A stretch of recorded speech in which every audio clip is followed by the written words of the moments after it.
Yep. Welcome, everybody. This is our third try. Third try. Fuck. Yay. Hi, everyone. Welcome to Lorecast of Turtles. We've only done this 3 fucking times. And we're finally getting to it. We're doing Idoneth Deepkin today. Like we tried last week. Not Idoneth. Mitchell. Idoneth. So that's what we're covering. Yeah. Hopefully finishing. Yeah, Today. I hope nobody gets married in the middle of this one. Yeah, so the reason we had to cut out the last was we got about 15 minutes into recording, and then my cousin called and was like, oh yeah, by the way, I'm getting married right now. And it's like, oh, wait, what? Like, wait a minute. Wait a minute. It's like that sounded suspicious, like it was important. Yeah, and then we just proceeded to have, like, no ability to... Oh, yeah, that happened, and basically all of us lost the ability to, like, string sentences together. For an entire week. Yeah. So here we are. My name is Mitchell. I plead the fifth. Philip, go ahead and introduce yourself. Hello, everyone. I am Phil. I am Jacob. I thought you were pleading the fifth. I decided against it. Okay, yeah. Nice court case. I was using my other inalienable rights to then renege on my one other inalienable right. There you go. So a few announcements. Yes, we do have some announcements.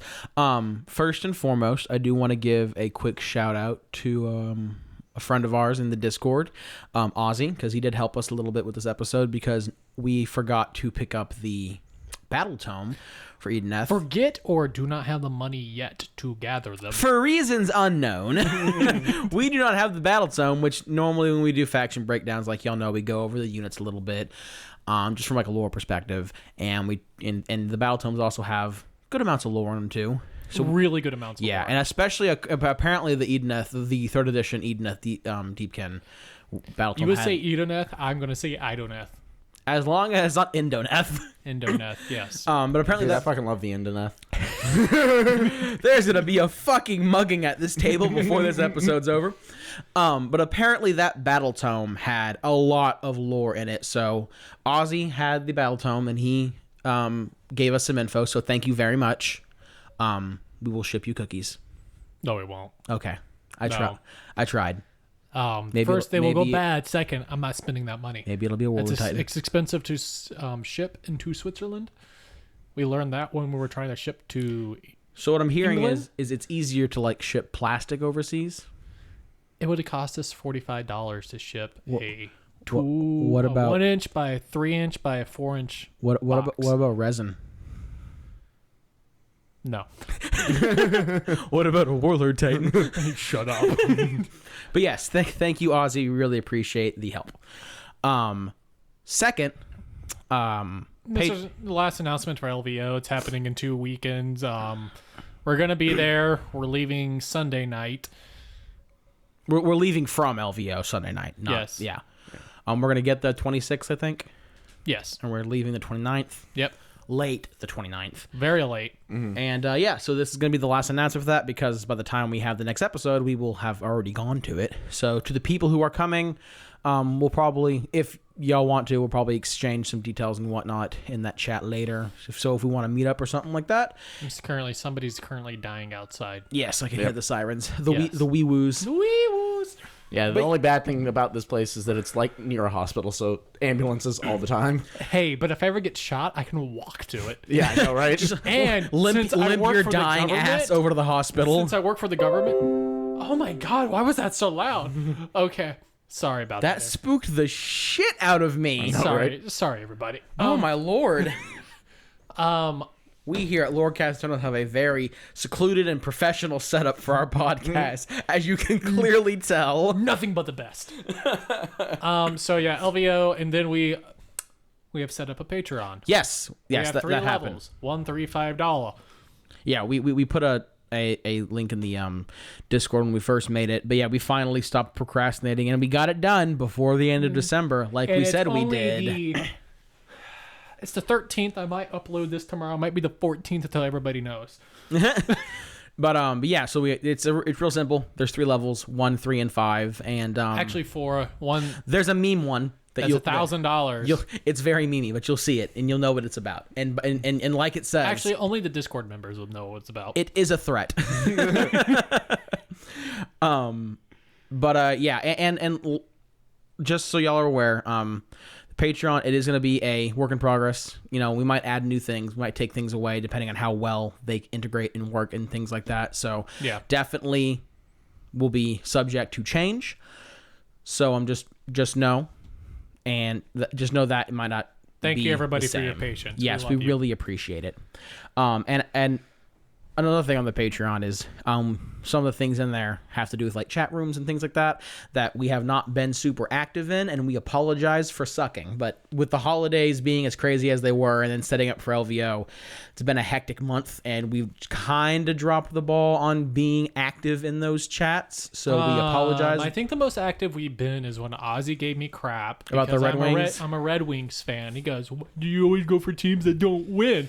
And I'm like, "Screw you, Ozzy. They beat the Maple Leafs this go around. That's Leafs." I thought it was Leaves as an Leav. That's grammatically correct because it's the Maple Leaf Battalion Regiment from the Canadian Army during World War One. To anyone not in the Discord, this is going to be very fucking confusing to you, and like there's going to be no context. Exactly. But screw you, Ozzy. It's Leafs. It's grammatically correct. But anywho, we are going to be making an effort to be more active in those chats, just because like it'd be kind of shitty if you paid to have those things and then we like didn't do anything with it. So we're thinking of having more red spikes than Philip. This is not normal. I know. You're being the loud one. This is whack. I've drank a fair amount. That's fair. Yeah. But yeah, Booze does that to me. so we'll be more active, and we'll, that's just our bad. We will endeavor to be better. Anything else? No. So like, I've got this spot on my back. and Okay, it's no, stop. concerning me.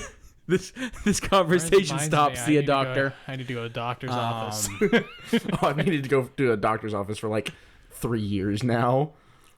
6. 10. Do I win? But no, like, honest to God, I really should get my wrists checked. Ever since I've started this job, like, my wrists have been in constant pain, and it's just like, that's not good. Is that from chainsawing? Yes. Or is that from extracurricular activities? No, it's from chainsaws, because it's... Bubba beating his meat. No, it's from fucking chainsaws, because, like, it's both of my wrists, and what it is, it has to do with... Sure. Oh, so you two-handed? Bro, that's pretty... Good for you, man. I just go like 13-inch long. I'm just gonna stop digging this hole. The schmeat. Like they say, when you found yourself at rock bottom, quit digging. I think that... Oh, do we want to do Patreon shoutouts, or do we want to do that at the end of the episode? In an episode. In the episode.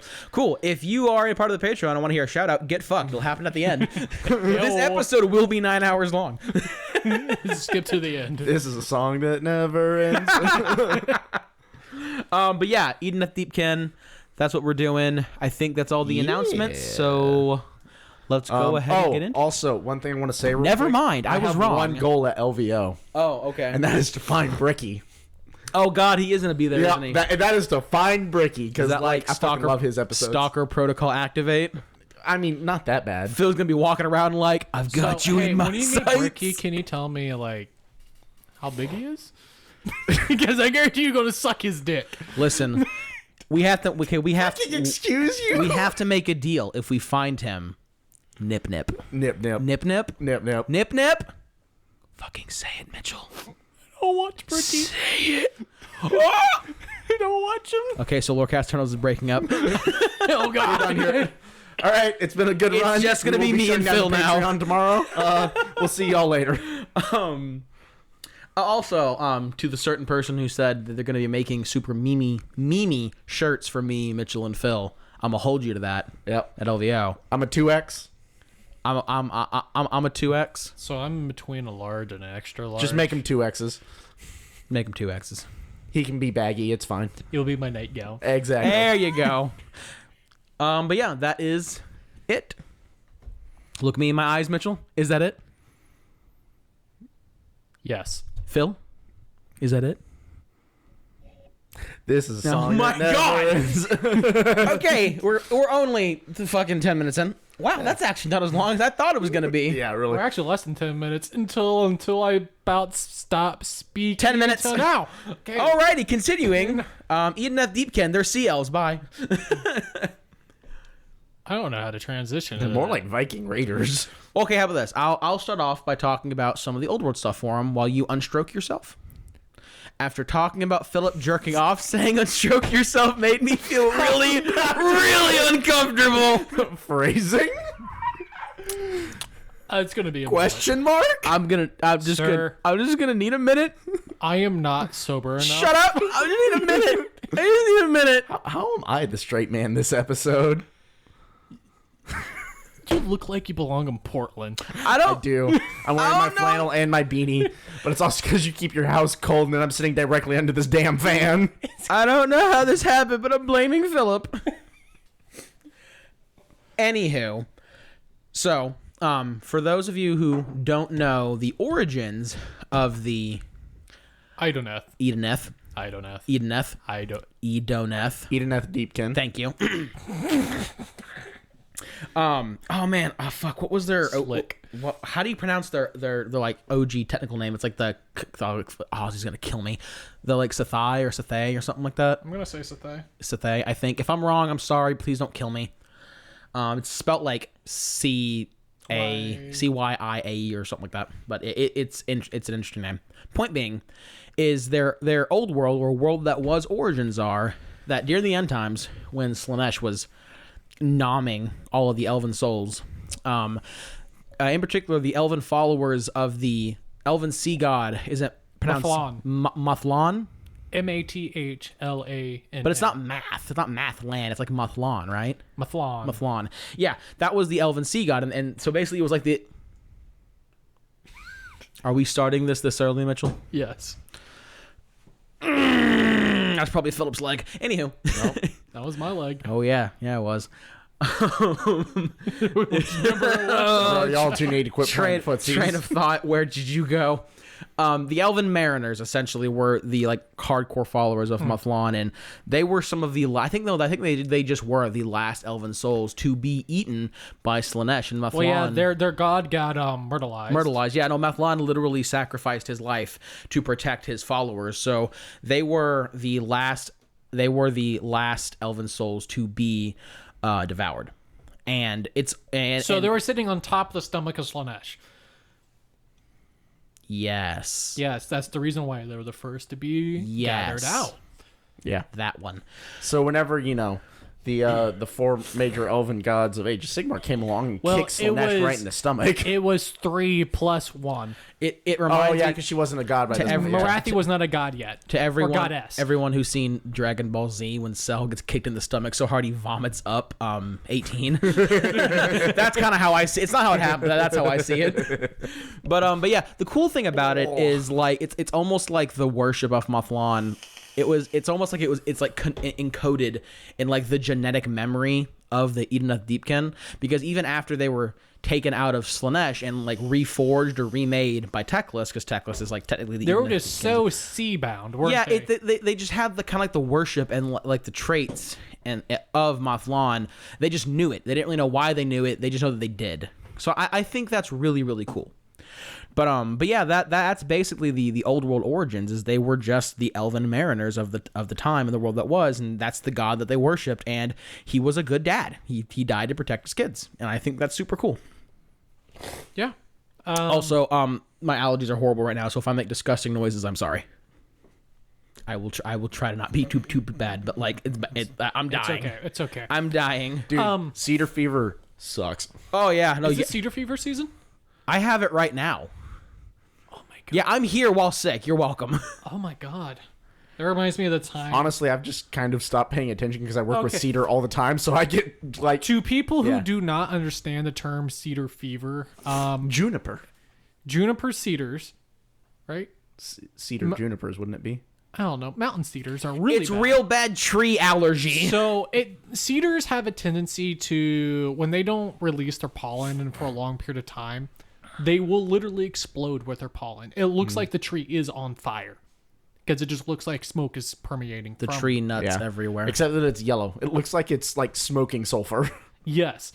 I was at work at Sonic one day and I saw like a cedar tree going through that, and I went, It's like, oh, "This ain't real. Like, are we about to die? This ain't Did real." I take DMT by accident? I remember one day I found a cedar like that. It was covered in yellow, and I was like, "Hey guys, watch this!" And I smacked it, and like it exploded. Everybody was like, "What have you done?" And I was like, "I'm here for a good time." Not a Phil's long over time. here like, little did y'all know, I'm a druid.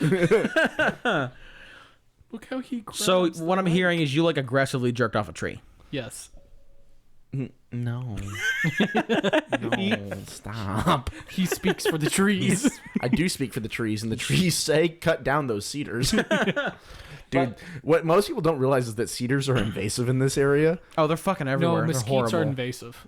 Mesquites and cedars. Oh, Cedars are supposed to be found closer to the coast. really? Yeah, Yeah, they're but not. They're but- not actually local but- to this. but now, well, at like- least the area that I work in. I know. The area that I work in, it's supposed to be pines and oaks. Okay. But yeah, no, Well, they're fucking everywhere in the hill To country, and keep everyone the- assumes they live to there, keep but the they're not tangent supposed short, to keep the tangent short, because I know mesquites are supposed to be in Mexico, not here. Yeah.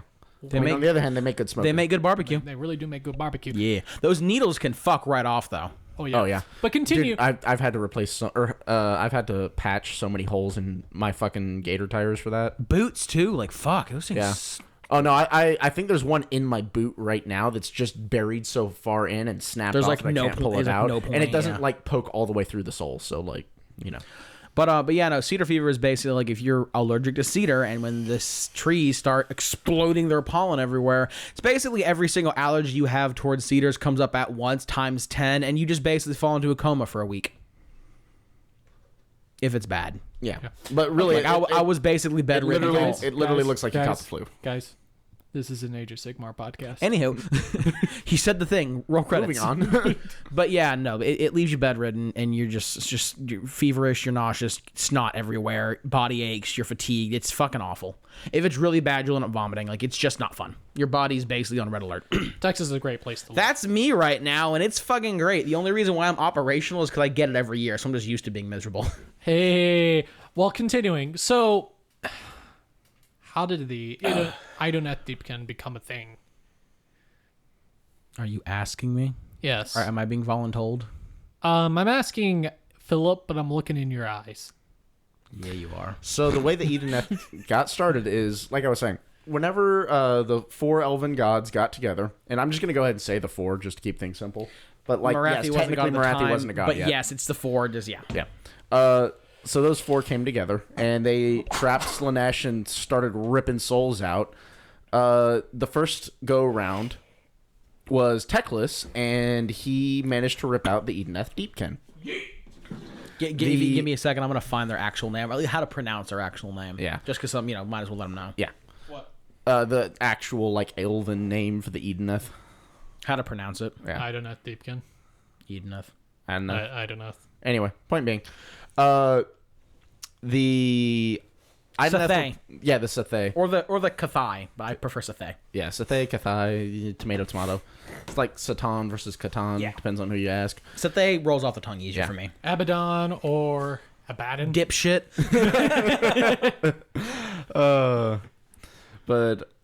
So they get pulled out, and that's the first group of elves that are pulled out of Slaanesh. Yeah, and Teclis like molds them and he like molds their bodies and shit. And, like, Yeah, so gives them new souls. Teclis's design was that these were going to be like the perfect elves. Like they were imbued with a sense of nobility. Yeah. They were molded to go through the. Oh my gosh, that man's dying in there. Yep. Go through the like true old world high elf like Yeah, this civilization. this was supposed to be basically Teclis's friends and family 2.0. And so they're pulled out and they start forming societies and whatnot. And then It's kind of unfortunate stuff got wacky. when you think about it. They ended up just being like the proto realm lords, because then they're like, this is how he fucked up, and then they made the realm lords. Yeah. So there was something off about them, and Teclis really couldn't figure out what exactly was off about Yeah, them. So he so- sat there and just As looked smart as into he your was. soul. What it was is that, like, you know, he'd meet the Idoneth, and then there was something like almost dark about them, and he couldn't figure out what it was. So finally, I yeah, wouldn't he's say dark. It was Well, voidful. It was their actions, because they started being like Is voidful resentful. even a good good word because it's full of void. I would but just you say can't really dark. Well, yeah, it was dark because Okay, fix your shit, god Okay, damn it. Yeah, you might want to fix the Oh computer. my god! But it was how they. Oh, that's why. What first caught his action? His action. God damn it! What first caught his eye was how they were acting because they were getting like resentful and like kind of greedy and just they started displaying some really bad tendencies for like no fucking reason. And Tethys was like, this is kind of whack. And he took a closer look. And what I love so much about not like the downfall of the Idoneth, but how they kind of fell from grace as far as like how the elves are concerned, the high elven gods are concerned, was realistically Teclis just made a pretty mortal mistake. He looked into their soul. He overlooked something. He just didn't check. And he didn't check for something. And it kind of grew and grew until it was a problem. So one of the big things is the reason why the Idoneth Deepkin ran away was because when Teclis went to go look into their soul, it was pretty much a ritual, and they just started to go absolutely insane. I think he was using the lantern, right? And it was like It was something it was like so that. it was so powerful and it was so blinding to them They that it basically drove them insane. They thought that he was killing them. When realistically, he was just trying to peer into their souls, and it was just so traumatic. So, one could say this was a really big miscommunication. That's not quite what happened because he did try to fix it. That's the issue. That's the issue. Is he was staring at them and they're like, "Oh, Dad, what did we do wrong?" And then he was like, "Oh, I made a mistake." So then he like tried to fix it, and like immediately a bunch of them started falling into comas, and the rest of them were like, "Oh, Dad's killing us." Oh, and I guess we should probably tell you what was wrong. Is basically like if I remember correctly, this might be incorrect. Is the Idoneth they basically had like a imprint or like a shard of chaos in their souls from being It was a trapped in corruption Slaanesh. from Slaanesh. Yeah, it was like Slaanesh corruption that was embedded in their souls that was causing them to act the way they were. Weren't purified enough. They weren't pure. They were not pure elven souls. It's to a certain extent, it's literally the same as what's wrong with the Drukhari in 40K. Yeah. Is the sense that they were corrupted by Slaanesh. Okay, Idoneth, Drukhari without the slave pits. Well, no. I actually prefer to say that the Idoneth are the Drukhari, but not out of pleasure, out of necessity. Yeah. Yeah. Yeah. And I think that's what actually makes the Idoneth really cool. Yeah, because that's why they're still considered order. Is because Yeah. they aren't like Actually, they aren't raiders. and they're not necessarily bad people The only definition either. to be order is just to hate chaos. I mean, that's fair. Destruction people don't hate chaos because they just like a fight. They just want to crumble. Yeah.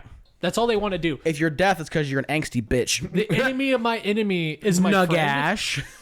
The enemy of my enemy is my friend. Therefore, and then Nagash is trying to be its own thing. Therefore, death is its own thing. So actually, I have a. Okay, no, I'll get back to that later. But moving forward. So he discovers this, corruption inside of them, and he tries to fix it. And in trying to fix it, he sends a bunch of them into comas and then they ultimately end up dying from it. And so the Idoneth take one, and this is back when they're still the Sethe. Take one look at this and go, "Oh, Dad's trying to kill us because he is disappointed in us." Can we explain what it the was Sethe... It was a breakdown of communication. I like that because they're like, "Dad's killing us," and Tech Before you go, all right, sorry. Can we really explain what the Sethe actually meant in their language? Because I think it was actually the blessed ones. Yeah, But actually, it was a double meaning, which I think it was also... I didn't find this in my research, if I'm being perfectly honest. I think it was meant... So it was a double meaning. The first one being the blessed ones, and the second one I think was like almost the damned. Oh yeah, it's kind of like in the same way, like the when you're blessed touched and the by damned. God, that doesn't necessarily mean that's a good thing. Yeah, Yes. the blessed and the damned. That's pretty cool. Why is my mic spiking all over the place? Oh, I guess it's Because I'm getting loud without realizing it. Gotcha. Yes. All right. Okay. So yeah, basically. Oh no, I do remember reading something about this, about how these guys were supposed to be the blessed. And again, whenever they were initially formed, they were like kind of mirror images of the high elves from the old world, except that then they started like showing these more degenerating. Which is actually really funny because they just the high became very elves, recluse. the Yeah. ILs, and the they were already a little secretive, and they just started becoming more secretive. yeah, and I Oh think my gosh, I think it's like the Emperor in 40K. I think that was a big issue for them. Is like Teclis to a certain degree was trying to recreate the old world, and that wasn't going to work because the old world failed. It fell to chaos, and trying to recreate the old world high elves it caused the same problems that they had. Because if I remember correctly, the Old World High Elves had a lot of problems with Slaanesh. Not just because Slaanesh craved elven souls, but they just in general had a lot of problems with problems with them, like debauchery, Slaanesh cults popping up and whatnot. Yeah. It's all about that pursuit of perfection. So even without the whole like corruption of Slaanesh in their soul, is they were trying to Teclis was trying to recreate a flawed society. Yeah. Like I said, the Teclis tried to make this Friends and Family 2.0.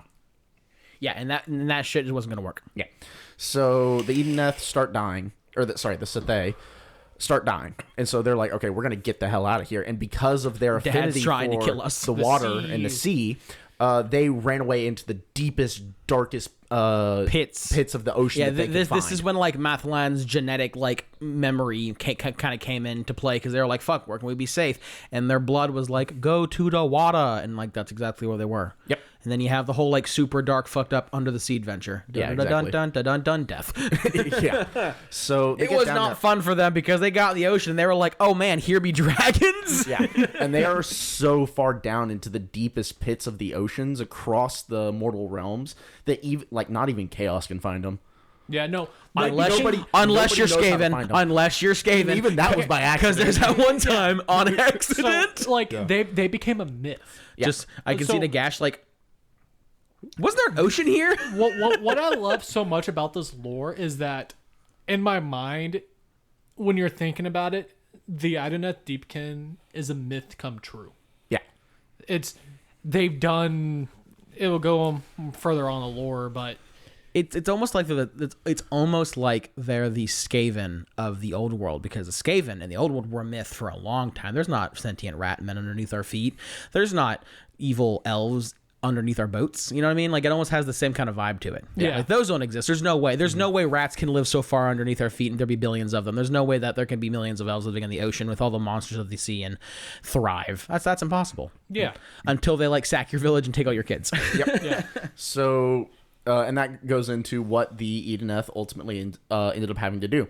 Is so once they went away and ran from Teclis and hid, they started having kids, like And just on their own. Yeah, like problem it was arose. really fucking rough, but they managed to like actually secure settlement and start communities and like live. Okay. Before we go into that, I think it's really important to explain that Teclis taught them all the magic that they know. Oh, yes. Before he went and taught everybody else magic, Yes. and they were so proficient in their Yeah, magic. they just tweaked it to work for like the ocean. This right? is the only race to actually create a new magic. which is all their ocean magics, like the tide callers and yada yada. Yes. Yeah, Yeah. And they, that's- they were able to take magic and goes, how can we make this for Dawada?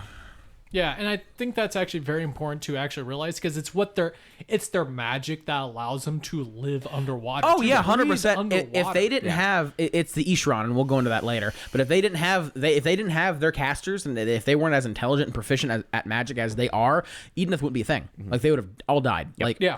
So they would have and- died back in the age of fucking myth. And actually, that magic starts playing a part right here because they start having kids, and the children are born and they die within a matter of days. 99 out of 100 die. Yeah, 99 out of 100 And die it's- within a day. and so- And it's like, and it's not like Like sometimes it's within hours, and It- it's it- just like they waste away. and it's almost not like there's something wrong with their body. It's almost like they're They're giving born without a will to live. without souls almost. Like No, like they're the term used was withered soul. withered soul. Yeah. Like they had a soul, but it was so weak it just literally they disappeared literally and the just body didn't have died. the will to live. Yeah. And that's actually so- really important for the caste system. Yeah, Yeah, and they were like, So- "Oh, this is a fucking problem because like this you can't stand a population when only 1 out of 99 live. Like this ain't the Krogan. This ain't Mass Effect Krogan shit. Like you can't sustain a population off that. Yeah. And one important thing to note is that these elves are just like the other elves. Their birth rate is fairly low to begin with.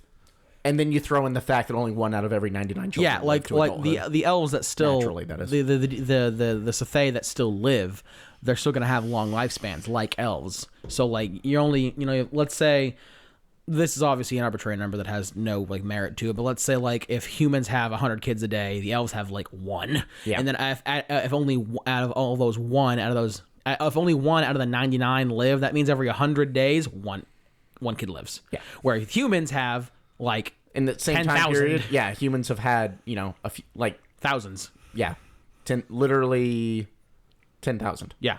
Which, again, thing about humanity in this setting is that, like, oh yeah, like a lot of those kids are going to die making it to adulthood, but they're not going to die of like, oh, we just like stopped living. They're going to die of like disease. If only 50%, murder. if only 50% of those kids make it to adulthood, that is still 4,999 more than the fucking Idoneth. Once again, arbitrary numbers, just for example. Yeah, but I think that does kind of paint a good Yeah, picture. and to be fair, the Idoneth being so secluded did help them for a while, like even while mitigating the dangers of the ocean, because a big part of them being able to establish communities was taming the ocean to a certain extent. Yeah. So their seclusion helped keep them safe with their declining birth rates while they figured out how the fuck to fix it. So it's just that how they fixed it is a little fucked. It came from two different, pretty much, practices. One of them was removing souls from somebody else.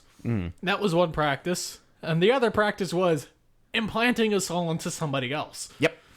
And so that is... they combined to create transplanting souls into something else. Yes. And so that's what they did, is they were like, okay, well, our children are being born with withered souls, so let's give them the energy, the power from another soul to help them live. And they So tried started... sea beasts first, right? I think. Yes, I'm getting they there. used the souls of sea beasts first, but it only increased the lifespan of these children by days. Yeah. So they needed a mortal soul, and the mortal in the term of sense of intelligence. Yeah. So Basically, the smarter it could have the been creature- an orc, it could have been a human, it could have been hell, it could have been the Skaven, because Skaven are quote intelligent. Yeah.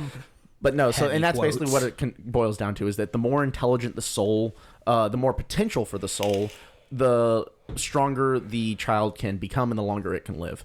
And so that's how the Idoneth got their reputation as raiders. Yeah, is because literally they would raid seafaring ships and coastal settlements just like Viking raiders To keep their kids except alive. instead of stealing gold, they would steal Souls. people. Well, no, they would steal people, bring them back, and then steal their souls. They would not steal the people. They would steal the souls, and they would leave behind what were called sleepers, because they would never wake again. Oh, yes, you're right. Yeah, they would yoink the souls out of them. But also very important things that these people that were implanted with souls, these elves, although they were all intents and purposes of being elves, they had this sense of not superiority, but there was a sense of elegance into their physical physique.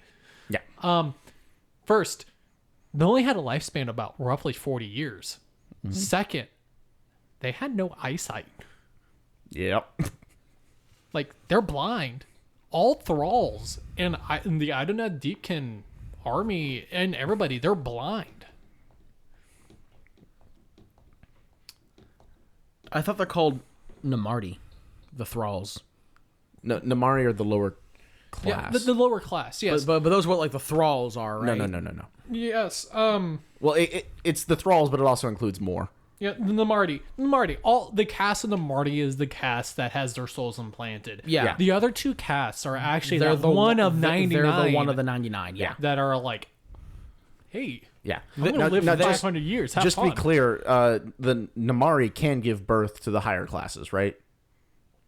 I'm not entirely sure. I have not read that. I'm pretty sure they can. I'm pretty sure like no matter of what the parentage was, whenever an Idoneth is born, there is just the chance. Yeah. So also, when they're implanted with a soul, if you notice how the Namarti or the thralls, if you look in their army, they have that iron collar. Yeah, well, because they're basically slaves. No, that iron collar is what keeps the soul in. Yeah, it's a binding. It's a it's- focal point. Yeah, it's part of the binding ritual and everything.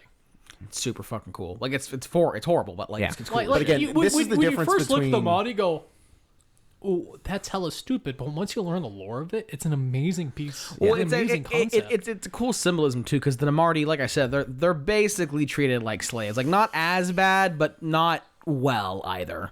They are definitely lower class Yeah, citizens. there's definitely in the truest sense of the word. There's definitely serfs to like nobles type Yeah. kind of shit I was going about on. to make a bad connection. Yeah, please don't. Oh, please enlighten. No, please don't. We here at Lorecast do not condone. Oh God! I was gonna say they're the Sonic workers of our life. Me, I was a Sonic worker. I get to make that joke. Make that joke. Me. That's me. You're talking about me. Yes, Of course I I know won't- him. He's me. I had no soul. But that's what I mean of like, you know, if you're making the comparison between the Drukari from 40K and the Idoneth from AOS. I think that is a comparison that's made pretty often. Is the Drukhari do it because they're fucking evil, where the Idoneth do it because they have to, otherwise their kids die. Yeah. Yeah. The Drukhari do that to keep because. Well, isn't the Drukhari that their soul is always slowly eaten by Slaanesh? Yeah, they have to do it to fend off Slaanesh. yeah, it's still out of necessity. They Yeah, draw but a it's lot more because- pleasure from it. Yeah, the Drukhari do it because like being fucked up keeps them alive and from Slaanesh, but they also really enjoy being fucked up. They get to keep it expanding their life. Yeah. The Idoneth Deepkin, if you're that 99 out of 100, your lifespan's only at max 40. probably going to be 40 years. All I'm saying is you don't see the You live more like a human than you do you don't elf. see the Idoneth making Talos paint engines. yeah. Yeah. I'm looking directly at you, homunculus. Yep. Anyway. But yeah, that's- it's just cool. I think that's really interesting lore. I think that's just really good crafted lore. It's like it's one of those not ends justify the means, but is that ends justify the means? It is. It is, Yeah. yeah. It is, but they're very much like we do this out of necessity, not Yeah. because we gain any kind of pleasure from it. And evil of necessity, not Yeah. evil because you want to be, which I just think is super cool. Yeah. And because of all these raids, what's actually very important is that the Isharian class. So The Ishran? Ishran or Isharian, that's their magic class because you have 3 classes. You have your like the soul bound. You have like the generic like lower class, Which are the Marty. 99% of the population. yeah, and then you have the Isharian and the Akalian. Akalians. Akalians are going to be their martial prowess. Like Yeah. I'm going to be on this beast, and I am the best of the best. I Isharian- think the Akalian tend to be the rulers as well. Like there are some Ishran rulers, but normally it's the Akalians. Yeah. And the one thing to remember is the Ishran and the Akalians. Those are the Idoneth those are the 1%. Those are the ones that were born with actual normal Idoneth souls, and those ones are the ones that live to be like however old because of high elf bullshit and whatnot. But the Isharians, what makes them special, or what makes them apart, is that they're the ones that go into the system to learn magic, and that's really important for their raids. They're the ones that keep the entire fucking civilization running. The Idoneth, for a long period of time, were believed to be a myth. That it was stories of the crazed ones would speak of these flying eels and flying turtles, these flying sharks. Sharknado came to attack my village. Sharknado 2 Electric And they Boogaloo. killed everybody, and the people that do you know didn't there's been, die like, were 5 of just those in movies, right? forever. Oh, yeah. Like took a forever. Listen, I'm not saying I saw a squid tentacle demon seahorse, but I saw a squid tentacle demon seahorse with claws and shit. Seahorse cavalry win. Exactly. When turtles fly. They do fly in the army. So that's we were talking about how they have kind of a special kind of magic that they use to tame the sea. Literally, it has to do with their whole soul binding magic as well. It kind of ties into it, but they found a way to literally bind these animals to them, Yeah. and that's how they tamed That's the where I sea. wasn't going just yet. What I was actually going is sorry. that when they do these raids, the Isharians use a specific type of magic to wipe the minds of everybody Those that survive. Those are the soul renders, right? Because the soul renders are the ones that collect the souls. Something like that, yeah. Yeah. So nobody actually really remembers, and the people who do remember that they're so few in number. Poor Hephaestus. They're so few in number. Everybody believes that they're the doomsdayer, like on the side of corner. They're the like, crazy man on wearing the the tin corner of hat. New York. Going like, it's not. Like it's 2012! 2012! they're so few that they really do think that they're deranged. Shit, what's the sign that Rorschach carries in Watchmen? I don't know, but like Zoltan.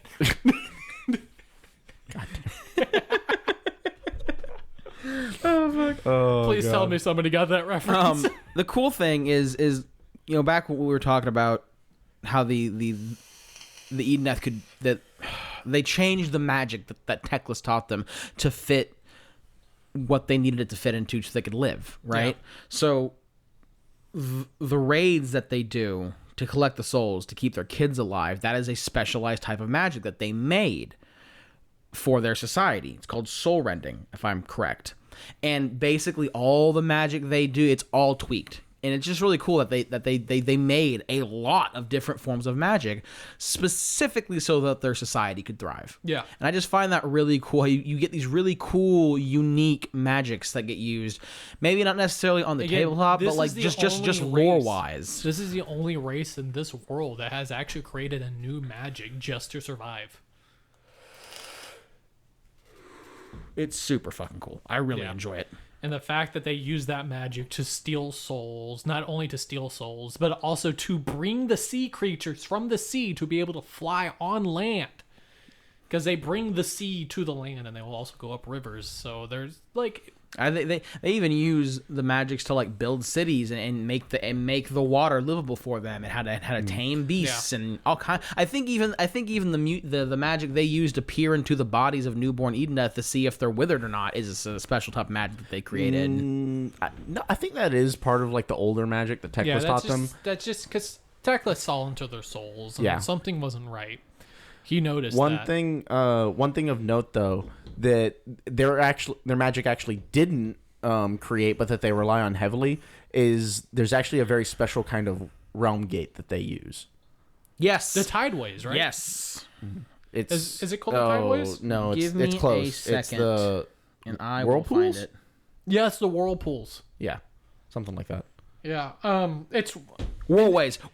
Yeah, in all sense and purposes, it's a realm gate under the sea. It's a whirlway. Whereas the underwater. realm gates on land are like actual stone structures. The whirlways are under the water, and they literally look like whirlpools that are filled with light. And the cool thing is that the whirlways connect not only to other oceans, but also to other like lakes and even and seas. Yeah, but it's specifically they connect to other large bodies of water in other realms. Yeah. So it's not like I'm going to go on this whirlway and then pop up in the middle of fucking Oxy. It's no, you go to like specific bodies of water, but it's not even ocean. It could be like a big ass lake. Very stupid thought that came in my mind. Say I'm a person who pees in the pool. My piss goes from Oxy to Hish. This is because of a whirlpool. Oh man, the stupid juice hath been drank. Okay, no. On that thought. If I was to build a really big bathtub, if it was large enough, Please. Could the Idoneth Stop. whirlway into it? Stop. Please. I'm just For the love of saying. Why am I the sane one this episode? You're the only sober. Actually, I'm the sober. He doesn't drink. No, I'm just dumb naturally.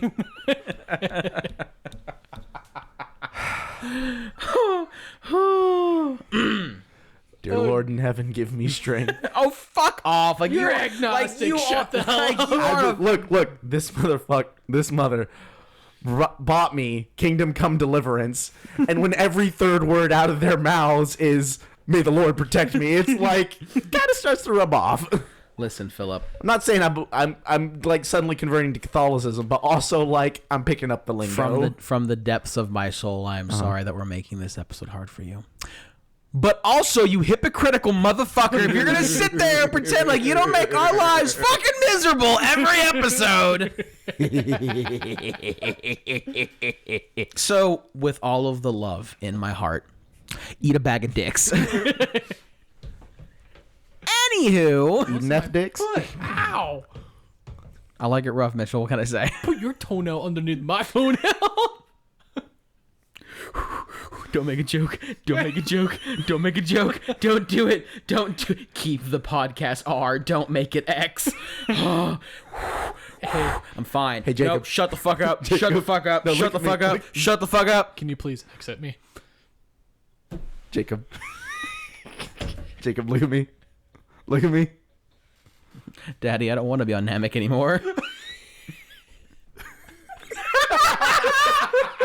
It's small. They already have a sign for it. Oh, okay. Oh my god. We're all taking off our glasses for a moment. If my glasses are off, I can't hear you. Okay, back on topic. How the hell am I the straight man? What were we talking about? Ishran. Yes. Do we want to go over their specific types of magic? Well, yeah, that kind of makes up a pretty big part of their. We talked about like their place and your eyes are so fucking red. I just got done rubbing. Must be. Mitchell's over here on the good kush. All right, so we've talked about Ishran's like place in politics, and like they're like the advisors in the hardcore mages, and they have a very important part in Idoneth society because they basically keep the cogs rolling. Yeah, essentially. The Asharan. There's 4 main kinds of Asharan, and this is their magical class of society. The Soul Wardens, the Soul Criers or Scryers.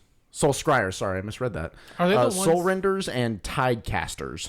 Okay, so Tide Casters... Well, no, we also have the Embelors, Embalers, Corlers. Well, I think those 4 are the 4 big ones. Well, yeah, no, like one is like some of their magic is just for like building, like they just build shit. Yeah. Well, no, I think the Embelors are pretty. I'm probably butchering the name. I'm sorry, but the Embelors are important because they're the ones who break the beasts and shit. Well, no, like the big thing to note is that like those are more like the 4 big ones you see like on tabletop. That's kind of what I mean. We're a lore podcast. We need to talk about. Okay, sometimes I only provide the lore for the models on the tabletop. Okay, shut the hell up.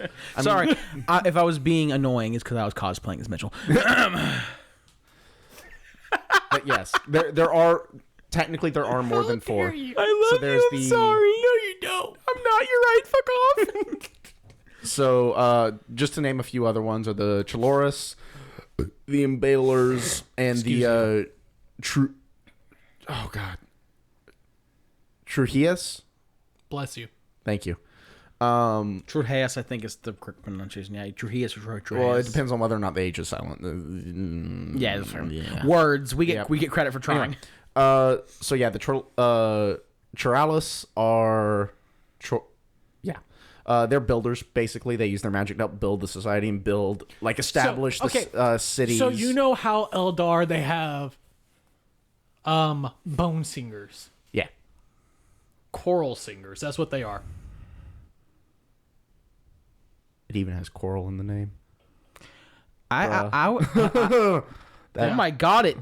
It kind of does. It kind of does. I would say they're kind of close to like the They build things out of coral. They sing the coral into a shape. I'm a bad lore podcaster. Fuck, what are they called? The fucking things in the Ozark Bone Reapers where they like craft the bone to be whatever the fuck they need it to be. Oh fuck. Yeah, those guys. The bone mage people. Yeah, those. Exactly. Those guys. They're kind of like them, but they do ocean. I got a battle. They do tome over ocean there. shit. I may not be sober enough to walk bone over there. stuff. Jesus Christ. How much alcohol is in that? Actually, not a whole lot. Okay, but how many? That's what the other 2 glasses. Okay, but how many have you had? It can only be like 1%, but you have 90 of them. Yep. Anyway, Embalers. So they're the ones who actually use their magic to tame the sea beasts. Because not all sea beasts are like intelligent enough, or have the right temperament. Bother. We're not. It doesn't matter. Stop. No. Oh my god. It's bothering me now. Okay. Not all the ocean beasts are intelligent enough or have the right temperament to be broken and trained in the normal way. Some of them have to be magically mind fucked to do it. They're literally called bone shapers. I hate my life. Anyway, so Soul Wardens, one of the big ones we talked about. So they're kind of like a jack of all trades to a certain extent. They're logisticians and tacticians. But they also use their magic to preserve the souls. So these are the guys that come out and they're the ones that actually steal the souls, that are actively casting magic to steal your soul to harvest it and bring it back. And those the soul renders, right? Are they also the ones that no, cast those are the magic? Soul Wardens. The soul wardens are the ones that steal the souls? No, sorry. No, I got that backwards. Wardens sorry. You're absolutely right. The renders are the one who physically takes them. Mm-hmm. The wardens are the ones who are yes, we hold the souls until they need to be used. Okay, gotcha. Yeah, no, sorry. They preserve them. The renders steal them. And then you said tide Tidecaster is another big one. They cast the tide. Well, they're the ones who fuck with the water and make that weird water-air mixture that makes the like areas breathable for the fucking Idoneth, right? Yeah. Yes. And the water breathable. They're for the- really So they're the ones. They're the master manipulators of the sea, ether sea. Yeah, Tidecasters, it's kind of in the name. They're the ones who physically control the ocean. Well, magically control the ocean. Physically, they themselves do it. And then soul scry. God, I keep looking at that word and I keep wanting to say soul criers, but it's scryers. They specialize in Scry twice. Draw a card and scry. If I remember correct, and I'm gonna give credit to Ozzy on this one because I'm reading through some of his notes right now, just because I'd forgotten because like my brain is mush. Tidecasters also have the ability to like weaponize angst. Well, yeah, it's like as it was put in the notes, they are conduits of the emotions of Idoneth's past, like the trauma they've gone through, and they can use that to like deprive the enemy's will to fight because they basically channel like the anguish and despair of all the horrible shit they've been through, and it's just like, cool, you're all depressy now, and if you're depressed, you can't fight, and like if the you can't holiday fight, I stab seasons. you.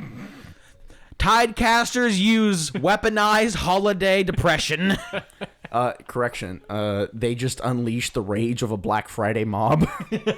Oh god. No, they unleash the depression of Black Friday retail workers. Hey, there we go. Two sides of the same coin. The soul crushing depression. I had to show up at 6 p.m. on Thanksgiving for this crap. Yeah, when you sit there and you're like, I could have been at a barbecue. Yep. Okay, can we really talk about like Okay, 12, real quick. 12 years ago, I really do miss waiting at GameStop on Black Friday to get my Model Warfare 2.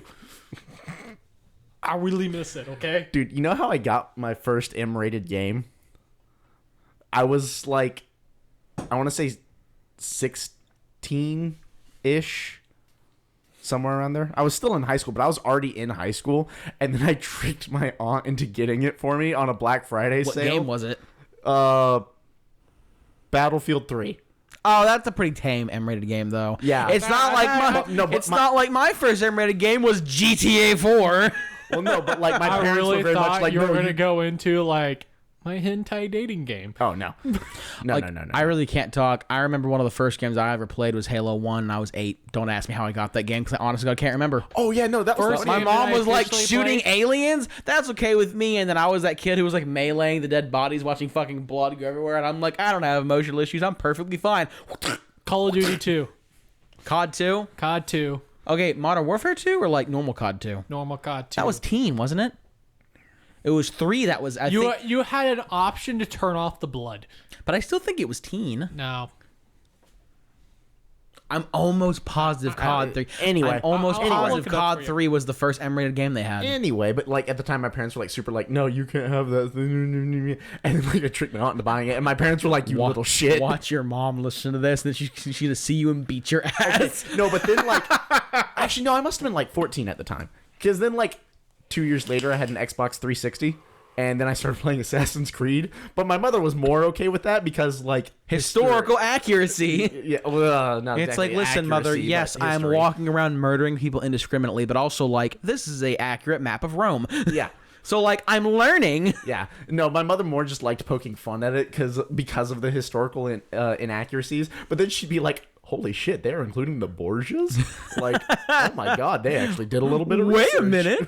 Did you ever hear the meme, like, the one, like, meme story of, like, the class of kids who went, and they went to Rome for I've read it a couple school. times, and you've told it to me like I half love a dozen. it. It's great. Okay, to people, I cannot validate the accuracy of this, but to people who don't know what I'm talking about, it's like an old meme story that's gone around for like a couple years, where it's basically like, oh yeah, we went to this school trip to Rome, and like we had our teachers in our class with us, and we had a guide who didn't know what the fuck she was doing, and we like didn't know where the fuck we were, and like this one kid was like, oh, we got to get back to like the Colosseum or something, follow me, and it was like, oh yeah, left, right, diagonal, up, down, A, B, left, right, Mario Kart 64 cheats, and he just like found his way to the fucking Coliseum through back roads, and the guide and the teachers were like, how in the fuck did you do that? And he was like, I play a lot of Assassin's Creed Brotherhood. Yeah.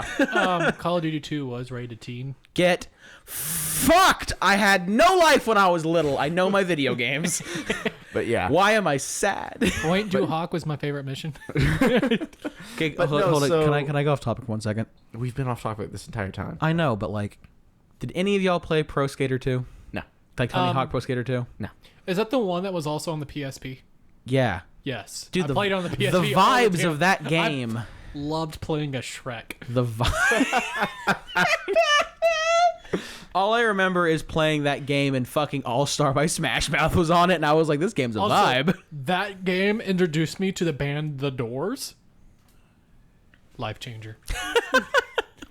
Okay, I'll stop. Phil's giving me the evil eye a little bit. Well, yeah, because I have literally one more Magic Caster to cover, and I've been trying to cover it this entire time, but you keep fucking steamrolling over For me. this entire 55 minutes, I'm impressed. Something like that. Anyway, but they're the ones who peer into the souls of the newborn and determine if they are a Kellen, Kalian, I think. Isharan, or a withered Namarti. I think it's a Kalian, I think they pronounce it. There You know are what? definitely two consonants between those The vowels. English It is language a Kellen. is a magical thing, and we can be wrong and be right at the same time. Absolutely. But yeah, there are several different roles within the Namarti. Yes. Because I know they actually hate their archers, but they understand the necessity of them. Like old British archers, like they were Dude, British longbowmen were terrifying. terrifying, but the nobility hated them because they truly saw them as like Cheating. Why won't you fight like a real man? We're like, what do you mean? But then, but We trained for years to do on the this. flip side, when they're like, "Oh man, those are a lot of heavily armored French knights," and the fucking British longbowmen are like, "Oh, I think you mean dead?" Thunk, and they would just punch right through. There were a lot. Yes, there were a lot. What? No, what's Pardon the French? me. What's the battle between the English and the French, where the English archers like massacred 90% of the French I don't know, but nobility? I believe that you was know the which one I'm fir- talking about, right? Yes, but that because that was the first battle to have different modern. It was literal modern warfare Yeah. tactics. Like guerrilla warfare and whatnot. Well, no. No. It was just like it wasn't like two Lines giant of people lines of throwing at people. each other. Yeah. All the French knights were being stuck in the mud and all. Oh, was that the one when oh god, Henry the fucking No, fourth? it wasn't one of the Henrys. Wasn't it It was Henrys? earlier. Continue. Oh, no, but it was the one where like they waited until it had rained real bad, so like the French cavalry and knights and whatnot couldn't fight very well because the ground was so muddy. I don't think they and, did it and they dove in intentionally. there, and the archers were like, "GG, get fucked," and like killed everyone. No, the battle I'm thinking of is much older. It was Agincourt. Yes, Agincourt. But that was the one where, like, literally the French knights got so tired of waiting for their mercenary crossbowmen to, like, do their fucking job that they just charged through their own crossbowmen fucking into the annihilated. mud and got stuck in the mud. And then the British longbowmen were like, I've got you in my sights. lol. Allow me to introduce you to my broadheads. Yeah, this one like backwoods fucking English hick over here, like, oh man, watch me take out this like decades of military training French noble. Thunk, get Okay, fucked, to arrows be in your fair, chest. It was decades of bow training Yeah. because it took a lot of. but the majority of muscle. longmen were peasants, weren't they? Yes. Yes. Okay. So So that doesn't not make them a hick. Yeah. So fun fact about the longbowmen is that every single week after church, they would actually be forced to train on the longbow. Yeah. They would be expected to complete several Didn't hours they of have training. like fucking insane arm strength? Because that Yes. to get the draw on that You bow could was- actually tell who was a longbowman by their skeletal structure. Yeah. really. Yeah, Yes. because they would start training when they were like little kids. Basically, as long as once they had the hand-eye coordination to start shooting arrows, you'd start training, and you would do this for literally like hours every Sunday. And then on just like in your spare time, you would practice this for hours at a time. And yeah, it It actually deformed longbowmen. your body. Yeah, Were their bones like fucked up or? it's not necessarily fucked up, but their skeletal structure would change from the stresses of what they would did it handle. so often. Their yeah. body, especially if they were kids, when your body's very malleable because you're Yeah. growing, is Yeah. they would mold to do that. Yeah. So that probably made them like 100 times more fucking deadly because their body is literally meant to shoot bow. Not Yes. necessarily 100, but yes. I'm exaggerating for effect. Okay, continue. We're an Age of Sigmar podcast. Let's continue. Yeah, that's literally the last thing I wanted to cover real quick. Okay, then let's Can we- go over the Achelian. Actually, yeah, let's go over the Achelian. So those are the other like Idoneth nobles, the other 1% that were born with an actual soul. And I think Mitchell said they're the more martial class, right? Yeah, they're the ones that actually ride all the beasts into battle. Yes. If you're riding a beast into battle, you're an Achelian. and they're Except if you're on a turtle, because there's a couple on the Marty on a and turtle. the Namarti Void Drummers. Yeah. Yeah, they're literally like little drummer boys that like distort light and shit and make it harder for the turtles to get hit. But yeah, no, the Achelian, they're the other half that make up like the ruling councils of Idoneth society with the Ishran, and yeah, they're more martial prowess. They ride all of the super spooky beasts and shit. And it's kind of the same thing, like trained from a young age, all of that bullshit. And I think, if I remember correctly, this might be wrong. I can't quite remember, but like in any of the societies that have like kings, Idoneth kings are normally the Achelian, I think. Yeah. Right? I truly believe so, because they're the ones that actually are more political, while the other ruling class focus more on, like, they're nerds. They go to school. They're nerds. Like, that's what they do. While the Achelians, they go through bond beasts. They ride on their bond beasts. They ride the sharks and the eels and shit. But what makes their bond beasts specifically special is that while other races will earn the respect of their beast, they truly have to tame their beast. Yeah, it's some like of them. they have to break their beast. Yeah, not all of their beasts can be tamed normally. Some of them have to be like magically mind fucked, right? The fun fact about all their bond beasts are blind, because that is one of the easiest ways to truly break their beast. They have to rely on someone riding them to know where the fuck they're going. Yes. That's kind of fucked up, but I get it. Yeah. It's kind of like putting blinders on a horse, but not as fucking horrible, right? I mean, blinders was for mainly races, so they don't see all the horse and... But like, it's kind of the same thing. You fuck with their vision, so they're easier to Control and mold. Yeah, or like you'd put blinders on like a cart horse so that it stays like looking straight ahead, so it's not distracted by anything. If on the there's side, shit things like happening that. too and they can't see it, they let the humans handle it. Yeah. Or no, sorry, not cart horses. Like stagecoach horses? No, war horses.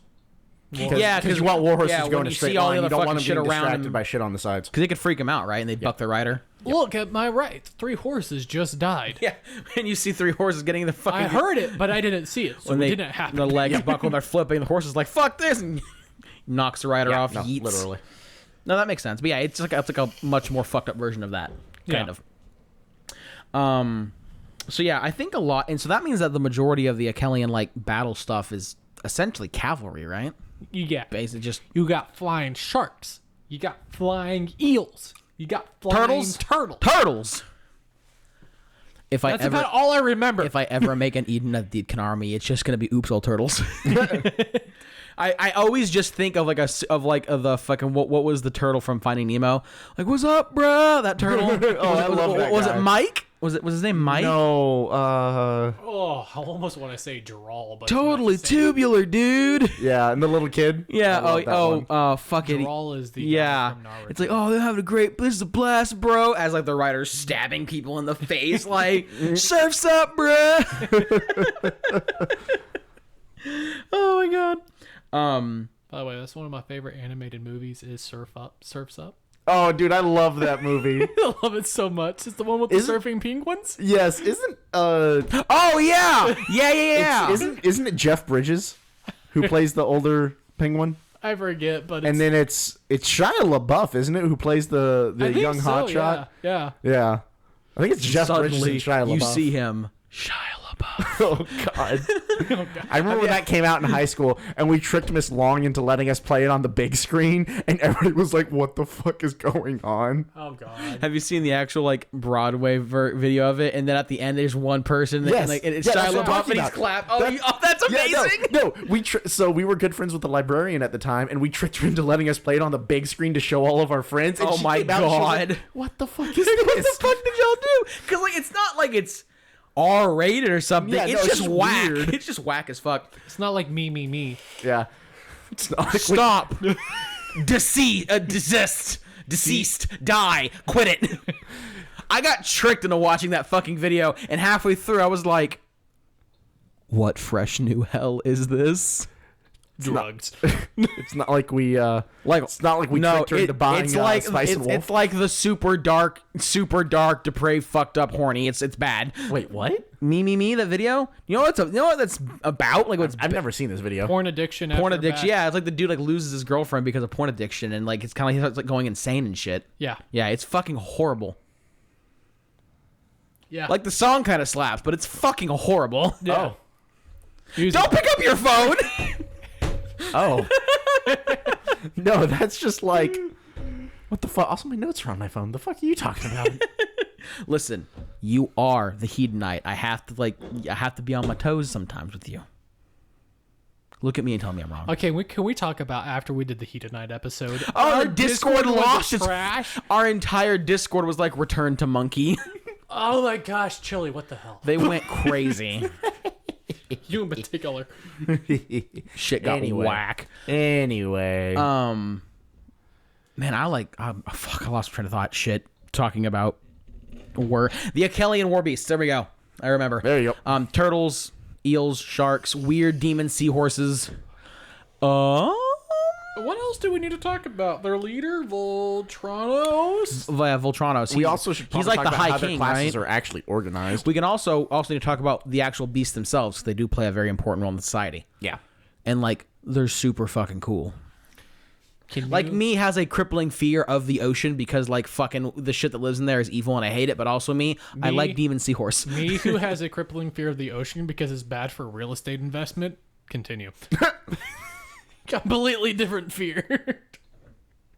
Oh yeah, and so I was correct. There is like a class, the Achelian kings, the kings and queens, and they're normally the commanders of phalanxes. And I think remember correctly, the phalanxes, those are like the squads of like sea beasts that go in and fuck shit up, right? The phalanx is their entire army. Their entire army. Okay, Yeah. I hadn't looked. Up It took me a while to like realize that's just not the old Alexander the Great phalanx. Okay, yeah, that I thank you for correcting because I couldn't quite figure that one out either. But the Achelian kings and queens are like the commanders of the phalanxes, and they're the ones that ride the deep mares. Those are the demon squid, tentacled seahorse demons. Those things, they're terrifying. I love them. Do they even have a model? Yes. Fuck yeah. Okay, Do I need to pull it up? It looks amazing. No, I know what you're talking about. Never mind. Hold on, Philip, show me something. Is it a meme? That's funny. Oh God.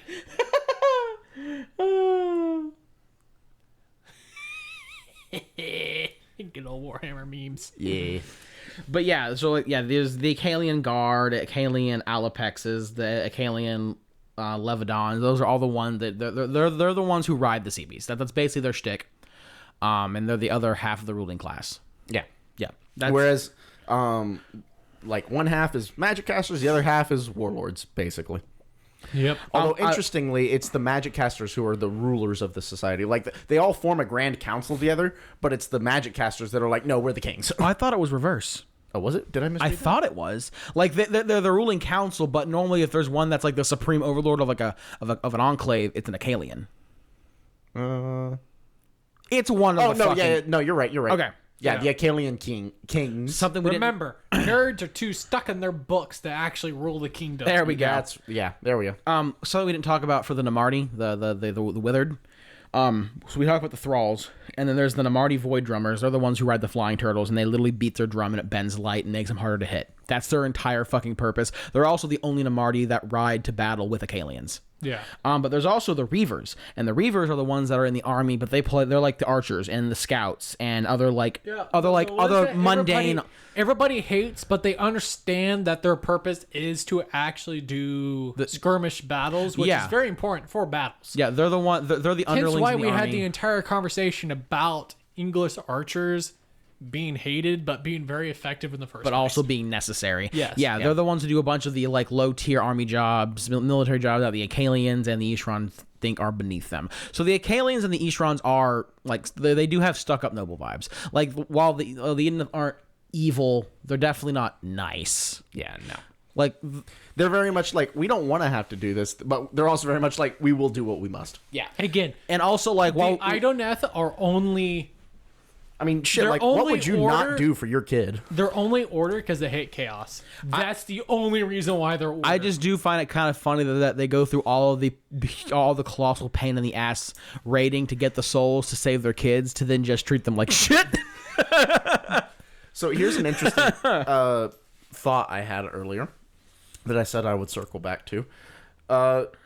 If a group of humans is like, if they're aware of the Idoneth and they're forced to work with them, do you think like maybe a way that they keep the Idoneth from like raiding their lands, or a way that they come to an agreement with the Idoneth is that they like give the Idoneth their undesirables, like murderers and rapists and things like that? the bone tithe. Yeah, like something like, not quite that bad, but like for instance, like criminals who you would execute. Like if a criminal would be found guilty of something I would see that as an a more execution. sustainable way, but it is specifically stated in the lore that nobody actually remembers the Idoneth or the Idoneth, whatever the hell they're called. Yeah. It is pretty much they are a myth, but I think that would be a really cool like custom faction. Yeah. Or like if Because- they made a story about humans and an Idoneth having to Yeah. work together, or Idoneth and literally any sentient race. Yeah. Well, Except maybe the orcs. I don't think the orcs the really have daughters of criminals. Cain actually are allies with the Idoneth. They used to be a longtime rivals. Because one of the actual factions of the Idoneth, I forget what they're called, actually truly Oh yeah, what are their cities called? Like they're like they're- it's storm hosts. they're for the enclaves. Stormcast.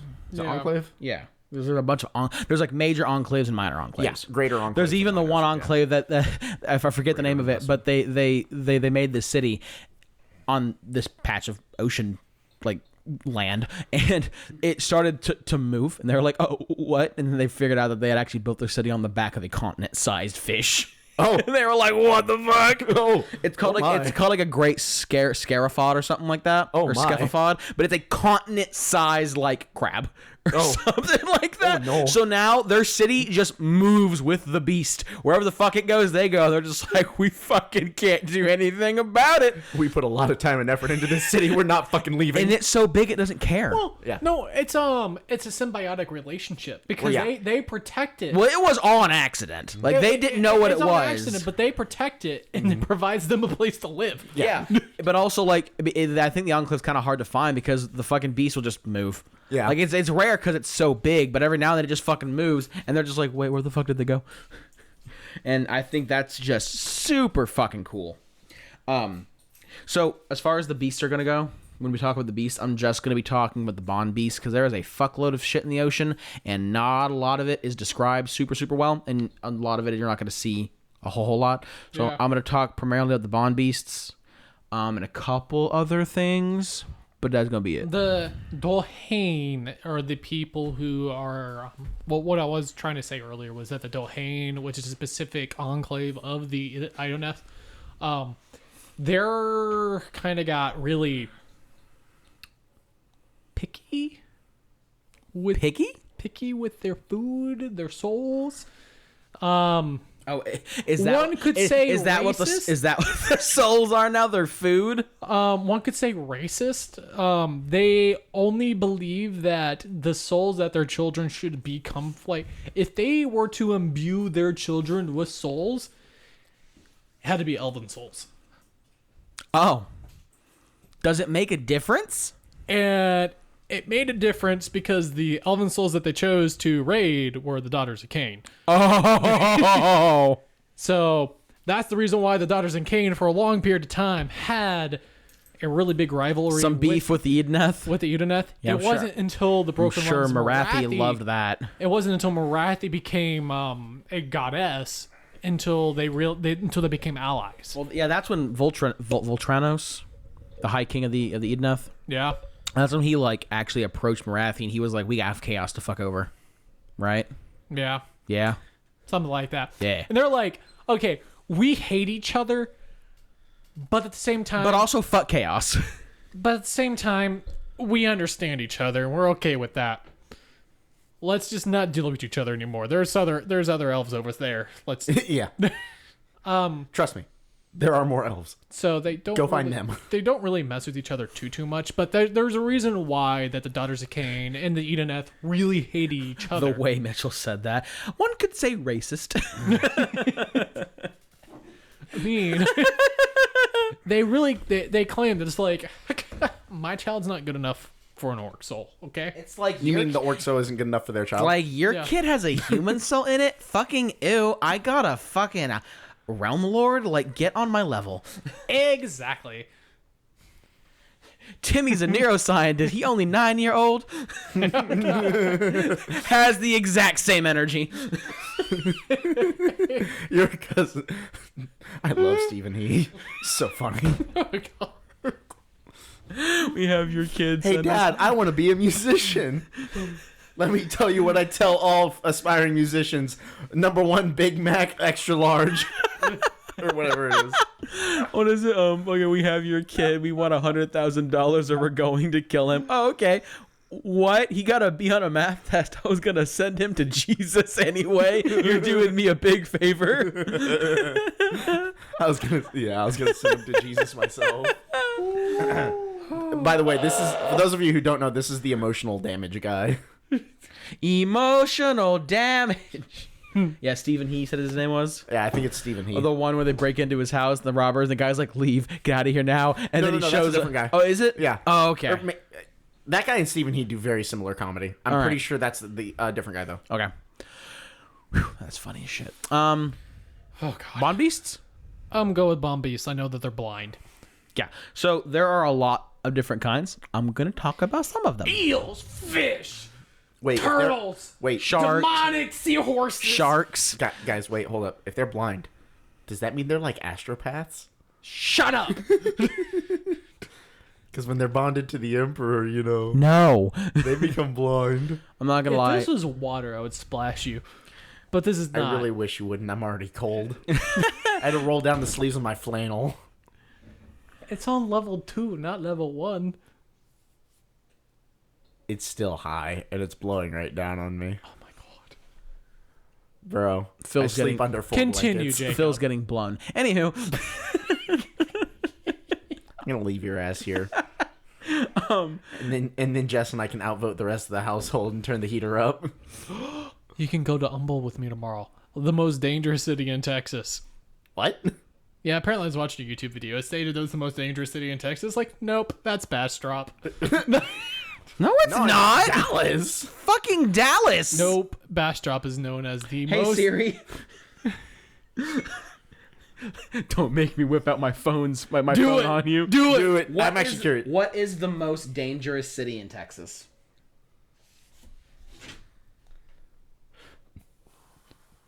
Okay, we're waiting.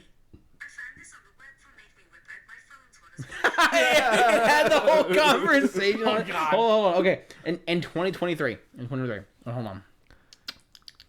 Get these fucking ads out of here. Number 1 is Belmead. Number 2 is Humble. Humble. Oh my God. Number 3 is Lubbock.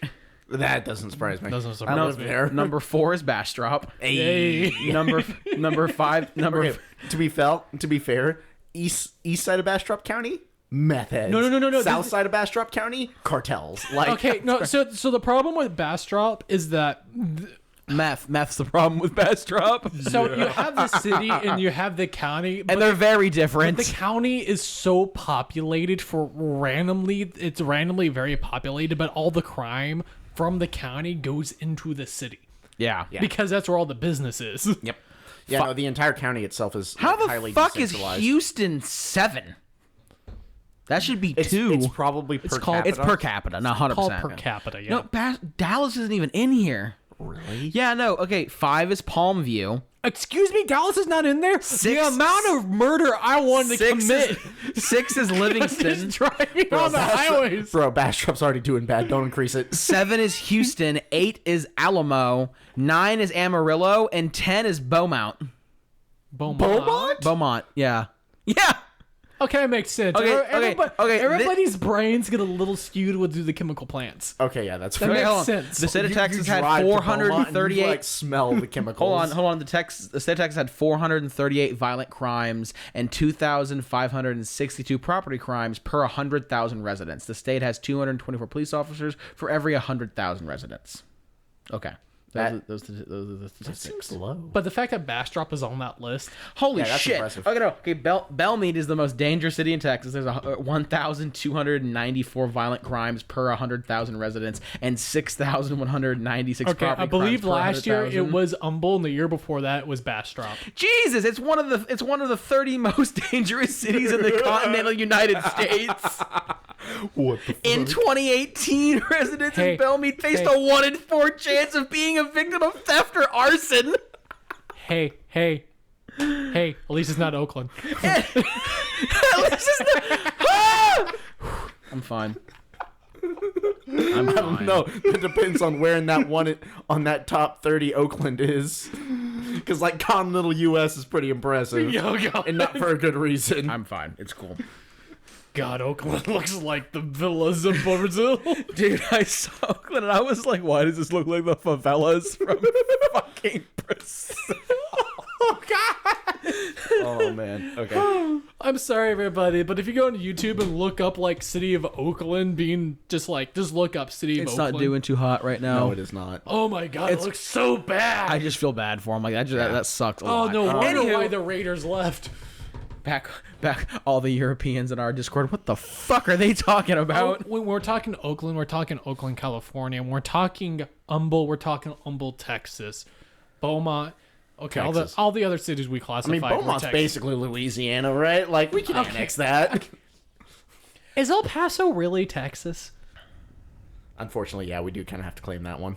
Goddamn heretics! They don't even sell sweet tea. No, El Paso's our fault. Annex them. Get them out of here. They don't. No, sell Annex sweet is tea. bringing them in. We need to kick them the hell out. I thought annex went both ways. Will we be emancipating the city? Oh no. No. There needs to be a From their purge. responsibilities to the state of Texas, yes. There needs to be a goddamn purge. Hold on, in that city. stop. Bond Beast. That last one got bad. Okay, Bond Beasts. Jesus Christ. Look, they don't sell sweet tea. What? Did you not hear me the first time? No. They don't sell sweet tea. When I went there for my my APA convention, my American Planning Association is for people. Anyway. I went to 5 different restaurants. Every single restaurant didn't sell sweet tea. I just settled with a Coke. Okay, they're close enough to Mexico. Give them to New Mexico. They're close enough. Okay, Bond Beasts. The first one we're going to talk about is the Alopex. It's a shark. Got it. Cool beans. Moving It's on. a really fucking gnarly shark. It's a flying shark. Moving on. Yeah, and It's a big boy too. yeah, it is Doesn't large. it have like 3 people on it? Two. Two. It has two. It has a team of 2. Ballista. But it has like sharpened fins and shit, and a sharpened tail, and if it can, I am going to start an Idoneth Deepkin army after LVO. they kind of have these sharks kind of have. Oh, is it real shit? You know what? Drunk me is making that decision. Do you want to give the Discord World of Titans? No. Okay, he's not drunk enough yet. Are you gonna build Saracon, the Silent King? No. Why do you hate me? The Alopex is also kind of have a if it fits it sits thing with their mouth. Like if it fits in their mouth, they eat it. I love that. Yeah, I'm not gonna go into any of the crazy detailed shit. What's the flying sea turtle called? The Leviathan. Yes. Leviathan. I think. You had that's the how you Void pronounce it. Drummers. You had Yeah, Jerry the that's turtle. the one that has the void drummers on it. Yeah. You have the drill fish. It's a rock boring fish, and it like it expands the cities and shit. Yeah. It's a fish. It drill rock. It makes city big. It's literally a biological excavator. Basically, the Fangmora eel. That's the eel that they ride. It's a big ass eel, Yeah. That flies. and apparently it's not only are its teeth sharp enough. Its teeth are very sharp, and its bite is strong enough to like rip the arm off a gargant. It's also battle line. Which I'm okay. Really? In one particular faction, it's battle line. That is fucking terrifying.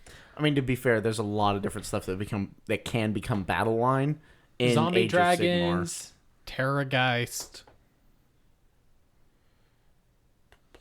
But yeah, so their bite force is strong enough to like rip the arm off a Gargant, and like I'm cool with that because fuck Gargants. And they can also beat people with their tail, like a whip. Dude, that's pretty cool. Yeah, no, they're spooky, and they look spooky as shit. They can also zap shit. They have the stereotypical like electric eel bullshit as well. So like, yeah, no, they're just really cool. Nice.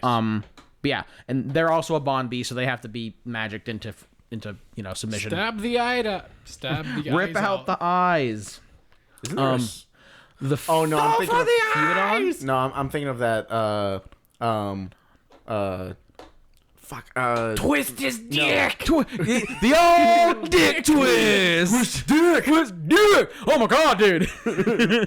no, I'm thinking of that rhyme that I saw about cowboy witches. I like Eye of Newton. In denim jeans, whatever. Yeah. By the. Oh man, By the pricking of my thumb, something wicked this way rides. No. It's like by the tanning of my hide, something wicked this way rides. Yeah, there we go. Oh, it's so cool. So It's did like y'all cowboy ever watch witches. Sea Nanners? Huh? Did y'all ever watch Sea Nanners? No. How are we on another fucking tangent? Oh my god. Y'all two are on y'all's bullshit. I'm trying to talk about Bond Beast. You're the one who tried to bring up cowboys and about shit. Dick Twisters and the Sea Nan, and like Dick Twisters always reminds me of like my neck twisters. That was Anyway. a Sea Nanners Oh my thing. god. We need to do a drunk stream with Mitchell one of these days. This would be fucking wild. We need to all like get drunk and do a recording one day. You know how Lorehammer did a high stream? Let's just do a drunk stream. We could get really spicy, do a crossfaded stream, and all of us will die on screen.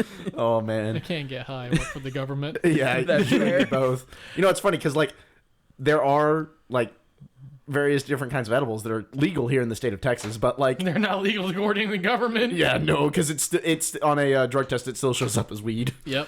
Yeah, because they're also like THC based and shit. Yeah. Moving on, they have the the Fuiadon. Let me see the Fuia Don. Fuia. I can't speak well. I'd say Fuiadon. Fuiadon. Cool. They're a forge fish. Like they're literally like they can spew like molten rock and shit. Molten discharges, and that's how they like fire their forges underwater, which I think is super fucking cool. I don't know. The word discharge made me very uncomfortable.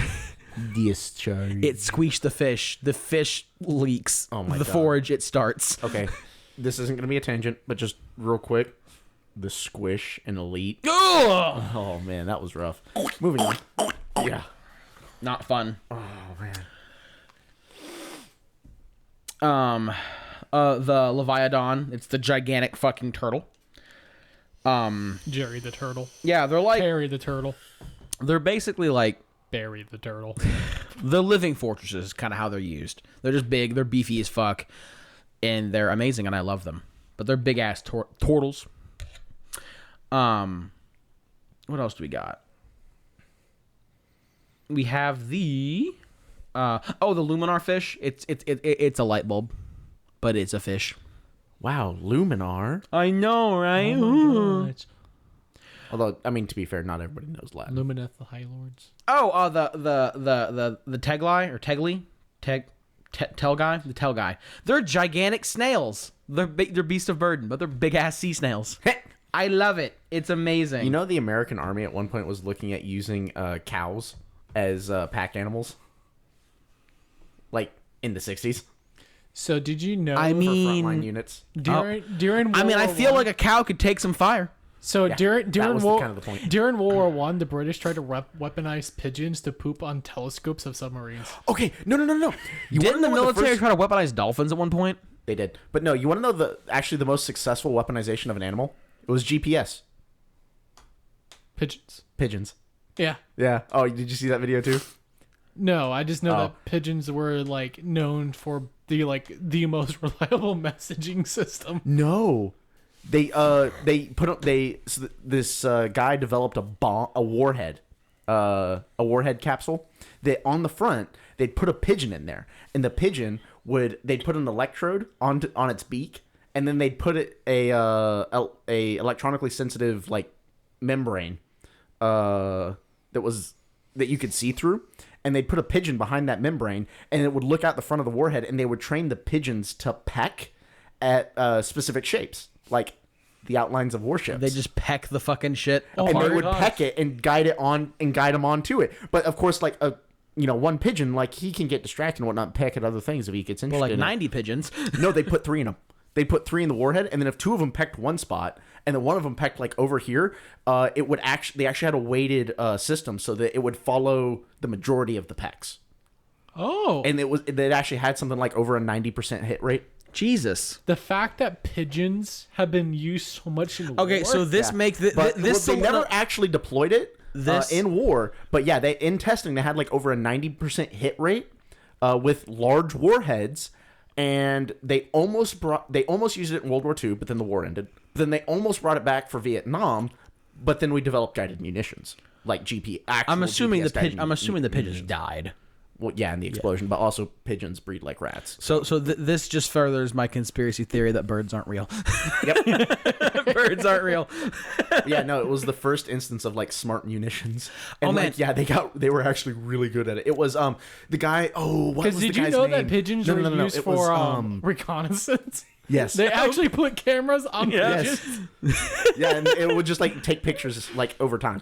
What But was the one pigeon I think in World War One that like there's carrying a super important message I think between the British trenches, and like it got shot like 19 fucking times, but it still kept flying, and it got to its base and it gave the message and it fucking lived. And at the end of the war, the pigeon got awarded like the Medal of Honor or something it was like that. the Victorian Cross. Yeah, but the was pigeon, British. it was like, yes, on its way to the trench, the pigeon got shot by flak 19 fucking Yeah, so what times it or was, if I something. remember- And that pigeon was like, fuck you, German boys, I'm going back home. Yeah, if I remember correctly, what had happened was a British unit had gotten entrapped in their trenches. And they were, like, gonna And they- die. Yeah, and they needed to call in artillery support. And so they sent out this pigeon, and yeah, it got shot like 3 times by the Germans trying to shoot it And down. all the pigeons beforehand had been killed. Like, Yeah. it was the last pigeon. Yeah.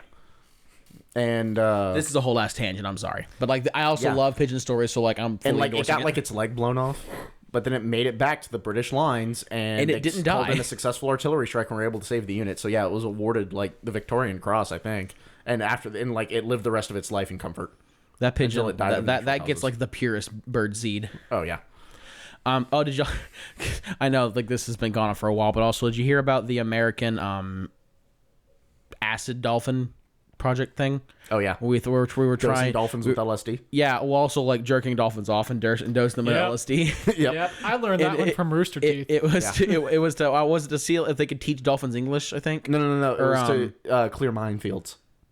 No. This wasn't for a military application. This was like they were trying to teach the dolphins English, and they would give them, I forget if it was micro or macro doses of acid. Micro. Like they would micro dose them with acid because they saw that dolphins trip balls, and they would give them acid. They start trying to teach them, and there was like some progress. So the dude got it funded by the CIA or something like that, or the government in some facet, and they started micro dosing 3 dolphins with acid and teaching them jerking English. off. Well, and there was 2 females and 1 male, and they noticed that like when they're separated, that the dolphins fuck, and like the male was getting depresso because he wanted to fuck, and it would be very attentive to the lesson if it had release. So there was a scientist whose whole last job was to jerk off a dolphin, and then the dolphin got feelings for the Yeah, chick. if I remember correctly, the scientist who was in charge of that was a woman. No, it was a dude. Oh, it was? No, I mean the chick jerking the dolphin off was a woman, but like That's what I mean. Oh yeah, no, it was yeah. And then like it ended up not bearing any fruit, and then the dude started doing some really fucked up things to try and get results, and it ended up not going well, and the dolphins died. Oof. Well, not like because they killed them, but basically like they were really fucked up from the experiments. And then when the chick left, the male dolphin got like ultra depression because he wasn't getting serviced daily, and it just kind of died. Yeah. Anyway, So that's your fun fact for the day. under the sea. You're not fun fact. The fun fact number 24. Let's continue. Next beast, speaking of underwater travesties, the deep mare, the demon seahorse. So this isn't a bond beast. This can actually be like tamed in normal ways, but these are what like the Idoneth royalty, like the Acalians, who are like the kings and queens, ride the deep mare. Yep. And it's a very harsh taming process, and the Deepkin the Idoneth normally die in the process. But if you succeed, it's fucking terrifying. Like it's a predator that feeds on predators. Like it eats sharks and squids and shit. Like the shit that they ride offensively, the deep mare eats those things, like alapexes and whatnot. It's spooky as fuck. This is like apex predator. Well, yeah, like it has like squid tentacles. I know what it looks See like. the fucking claws and shit. Yeah, it has fanged forearms that are sharp as fucking, really Well, it's like big, colossal and squid it's that- horned and shit. Yeah, Like it's like colossal squid and some of the other deep sea squid creatures that feed on sperm whales. yeah, like it can entrap you the tentacles and just start mauling you, and yeah, it's fucking terrifying. But yeah, they are in small number and they're rare, but they are very, very potent in battle, and they are ridden by the Acalian kings and queens. I'm gonna talk about a couple that aren't bond beasts or beasts that are ridden, but spooky beasts that we will see. Who here remembers, if you've played Total War Warhammer 2, Charybdis? Oh, I know that name. Yeah. I know that. What is that? So a Charybdis, it's actually in Total Warhammer 2. It's used by the Dark Elves. Oh yeah. Yeah, That thing. It's a demon hydra fish bastardization of nature against God. Yep. It's basically like a hydra worm fang squid thing. It's fucking terrifying. But it's one of those. It's one of the big apex predators of the deep. It has four like worm like heads with grabbers, and then one big ass head with an extended jaw. It's fucking terrifying. It's spiked on its back and its legs, and it can actually scream. It's like it releases a roar that helps like bone chilling scream, like paralyzes prey and shit. It's fucking terrifying. Gotcha. And it can regenerate because it's a hydra. So it's fucking horrible. The deep can handle these, and they will just send them into battle. Oh, they're not tamed, but they are handled. Yeah. Oh. And We don't tame them. We just release them. Yeah, they are deep sea predators. Yeah. And they are fucking terrifying. So yeah, that's the Charybdis. You have Krakens. Gurish Krakens are fun. They are really fun. They're just big ass octopuses that are in the Gur They're oceans. Krakens. Yeah, they're just massive. Yeah. Hence the Gurish. The great Scaphodon. That's the continent-sized crab thing. They live in Gur specifically.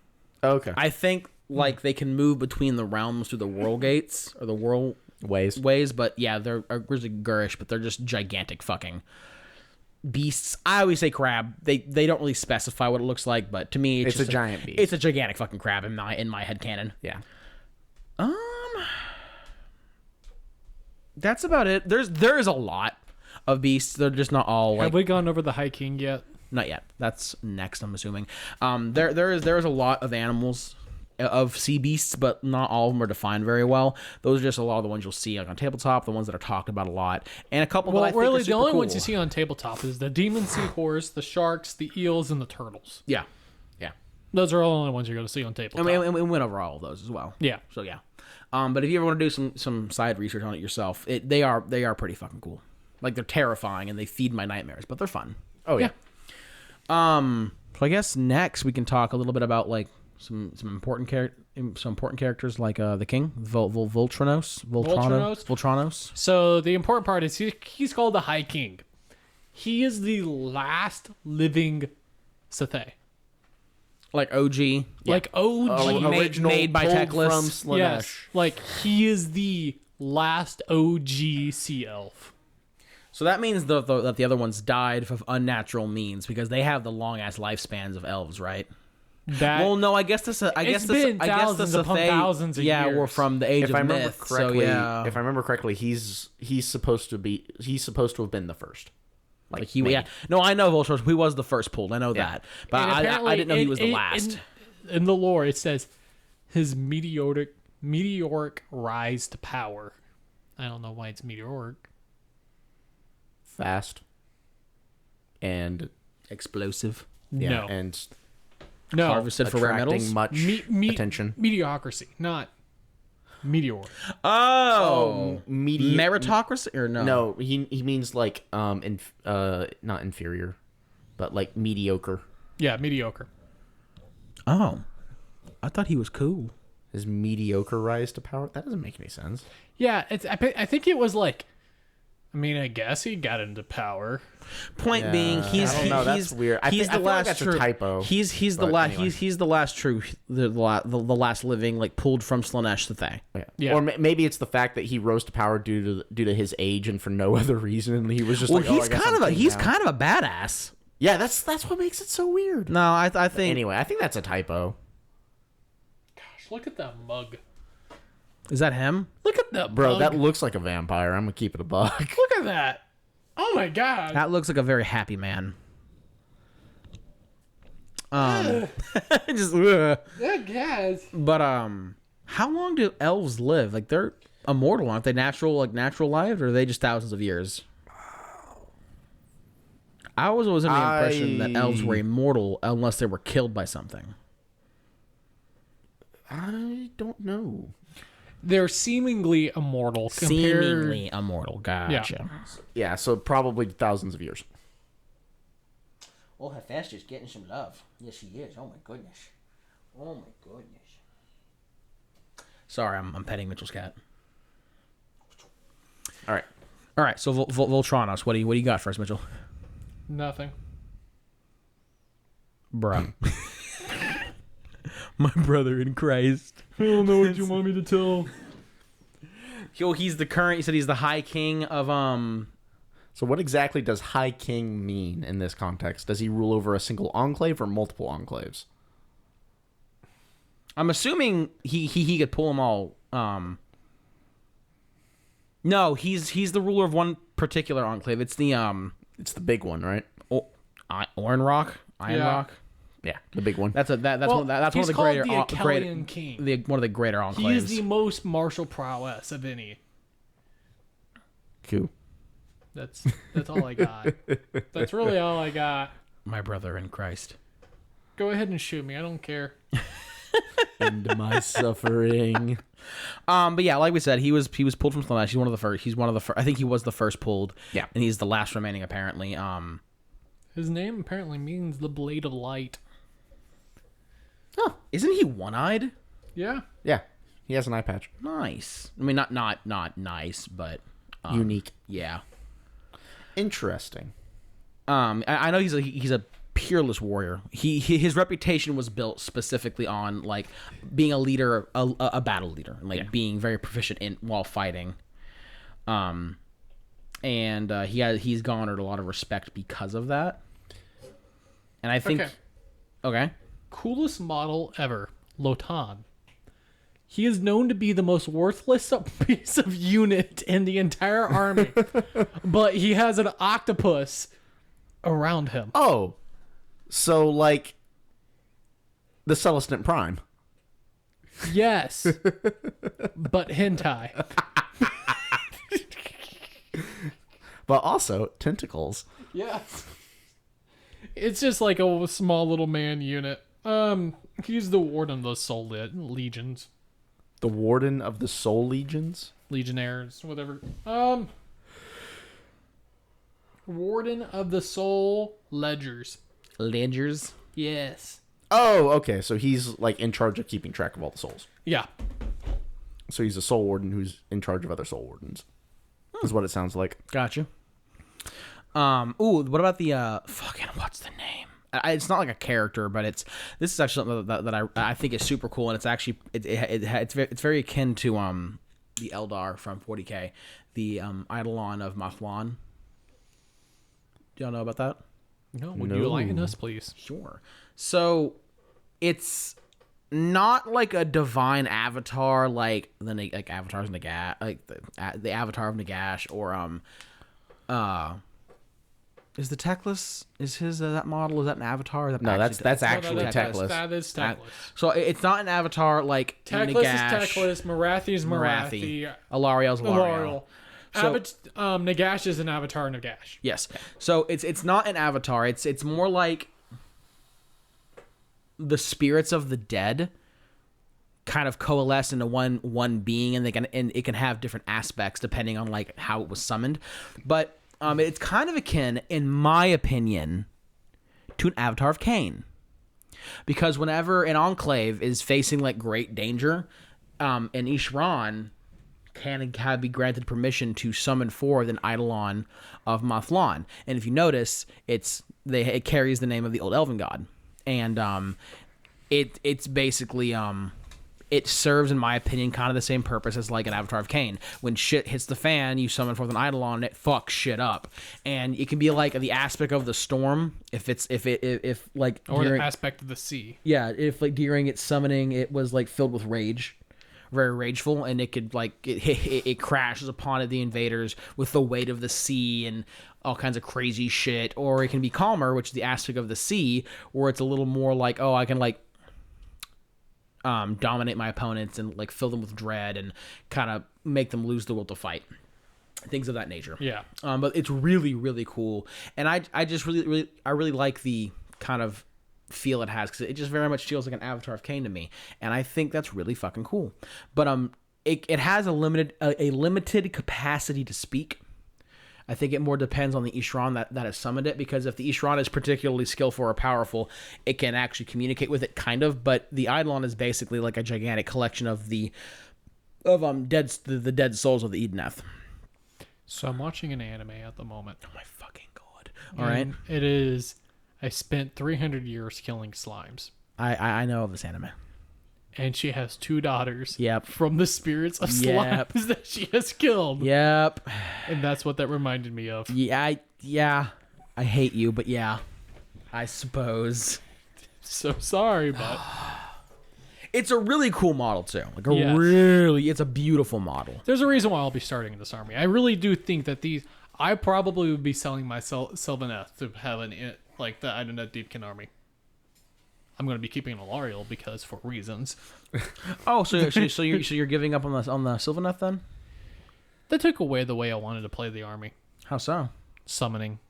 Oh, you just can't do that anymore? Yeah, you can't. Really? Yeah. Yeah. That took away that spell. But why though? Just going into 3rd edition, they changed it up. Yep. That is unfortunate. That's okay. I'm just gonna cry. I guess let's talk a little bit about enclaves as well, because that's important. Oh, sweet Jesus. We're 1 hour and 46 minutes and almost 1 hour and 47 It's a minutes. faction breakdown. They normally get a little long. Oh, sweet Jesus. Okay. So there's a split. There's greater enclaves, and then there's just the I think they're called lesser enclaves. I think they're just enclaves, like normal ass enclaves. Do we want to speed through these?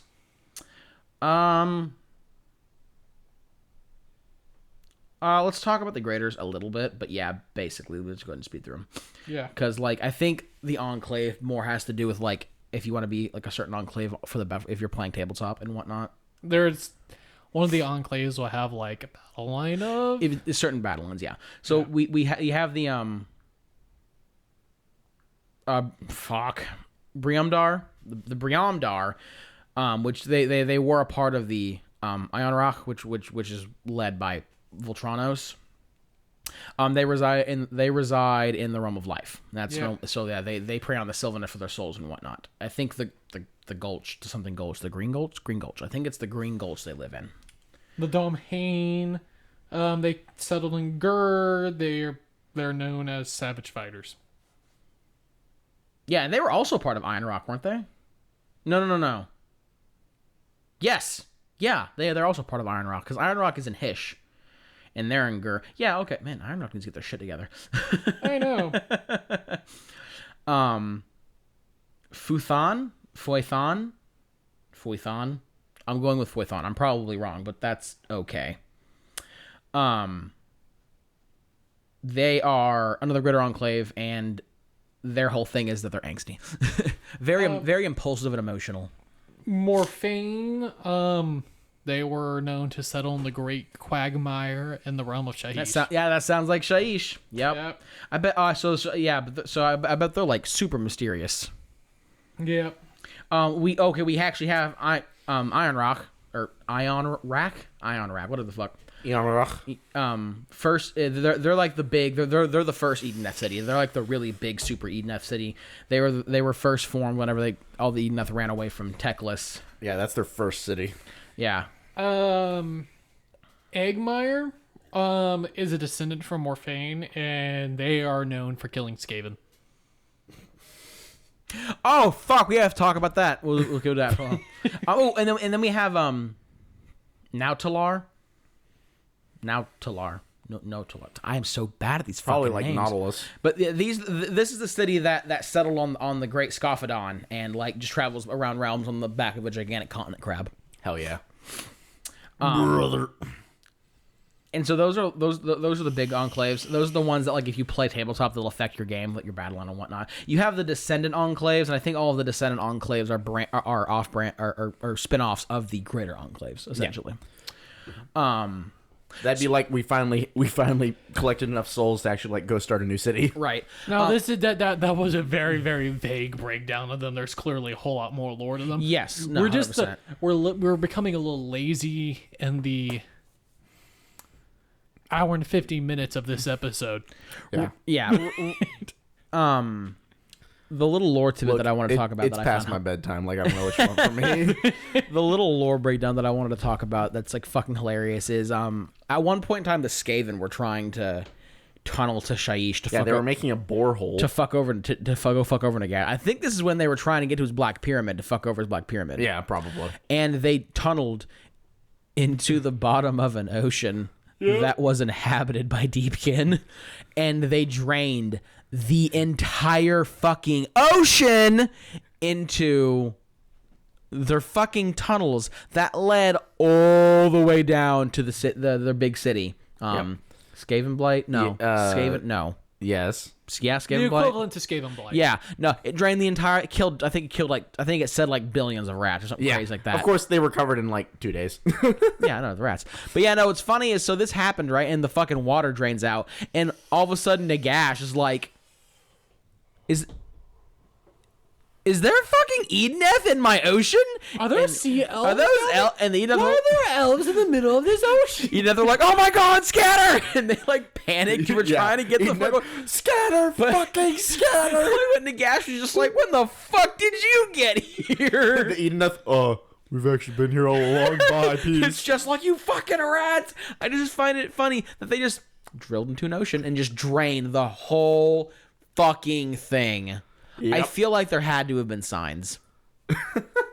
like dimension breaking tunnels or not, I feel like there had to have been signs. I'm just saying. Yeah. Just putting that out there.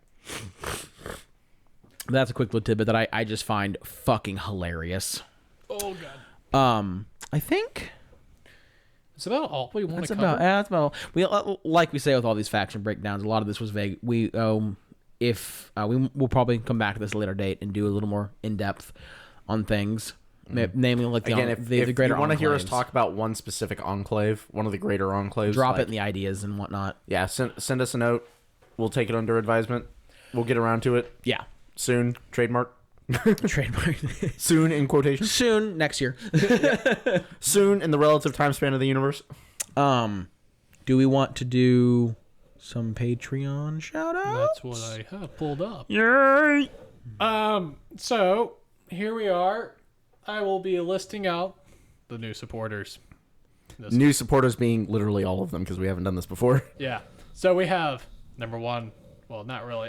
This is a list in no particular order. It's just how it appears on the phone. If you were first, get fucked. We are not recognizing you. Actually, I think the first was.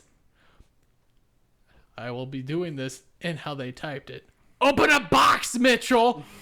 That's what they. Gee, put I wonder what that's referring to. Mitchell, Oh, shut up. let Trazen out of the box. Please let them out. Trazen? I don't have a Trazen. No, that's the meme. It's let Trazen out of the box. Next one is Kristen. Who? Kristen. Oh, cool. I would be Wait, not hold saying on. his entire name. Christian or Kristen? Kristen. Kristen. Okay, gotcha. Oh, fuck! gotcha. These aren't okay. Yeah. Okay. My brain is so mush. I didn't connect that. Like, you don't have to be in the Discord to be on the Patreon. Or like it might be a different name. Yeah, or my brain hurts. So I was like, who the fuck in the Discord is Chris? And I'm like, oh my God, it doesn't have to be someone from the Discord. And I was like, the universe has aligned. Rejected rapper, Oh, hey, yeah, that guy. Rap. What's up, we know what's that up, homie? Ozzy. Dun, dun, dun, dun. Once again, What? shout out to my boy Ozzy, who gave us some lore tidbits and whatnot. Thank you everyone who joined the Patreon recently. We really appreciate the support. I think we've all kind of agreed to be pretty open about what we're using the money for. It's the vast majority of it's basically going to go to setting up the podcast better. Maybe Gas money. Like not saying better Honestly, mics. a lot of it's going to be gas money. Gas money predominantly, but like not saying our mics are bad, but like new mics, new Equipment, or new recording programs, equipment, maybe new soundproofing soundboards. stuff. You I know, might put some like foam things on. Also, make it like, official. If it gets to the point where we're actually making some money from this will give us money to go to like LVO regularly and things Yeah, like that. or if Might be able to go to Europe. yeah. right, or things like it. Go Like to Games Workshop. If and bitch constantly. We'll tell them about how shit Let their me lore have is. my motherfucking animations back. And, I mean, honestly, like this is something I'd love to do, but like Apparently, if, it's not as bad as the new D&D. the new D&D one isn't that it's bad, but it's not horrible. Okay. Okay, no, Can I've heard about somebody- this. What can- I can. I know. Okay, explain it to me. No, Jessica looked into it because she was like, if they're doing head ass shit, I'm never buying another Wizards of the Coast product again. I'm like, but they make magic. So according to what she has looked up, in no way, shape, or form do I know this is accurate, but this is what she looked up, is if you're not making money off their shit, you're fine. If you're making money off their shit, they're coming for you. So like if so it's kind of a standard. So if you make like alternate character copyright sheets thing. and things like that, and you're selling them, you can't do that no more. But if you're making a podcast, and like Jessica does with her friends, if they're making a D&D podcast where there's no money off of it, if they're like being sponsored by someone else to make money, I think that's fine. But as long as they're not making money off of the D&D podcast, Like they're not because it's selling it. yeah, then it should be fine. However, what Sean told me, and once again, cannot stress this enough, I have not validated any of this myself. This is just what I've heard, but my two sources are very intelligent and they look into this shit because they do a lot of D&D related stuff. What Sean said is that if you have any game that's built off of their D20 system, they can take it. So Pathfinder, if Pathfinder's not built, Pathfinder's illegal. So this is what separation. I have heard. but if you make some sort of like D20 system, Yeah. and it uses their D20 system, and it's not licensed by them, they can just be like, this is ours now. Nope. This is what I've heard. All right. What I have heard and what I have done my research into is that they have licensed out the ability to do open source projects for the game. And with this open source project, with them gearing up for a new edition of D&D, they are rescinding the licenses to do open source for this period of time. Because this is exactly how Pathfinder came about. Is when 3.5 went to 4th edition, everybody kept on making stuff for 3.5, and they 'cause just 4th was made garbage. Pathfinder. So what they want to do is sit there and prevent another Pathfinder from becoming popular. Does Wizards of the Coast not own Pathfinder? No. Oh, so they're pissy because Pathfinder is very popular, but it's using their shit essentially. But because it's officially using licensed, they can't do anything. Pathfinder is 3.5 D&D. Yeah, but because it's And- officially licensed, and they it was- can't shut it down. And it was more popular than 4th edition. Yeah.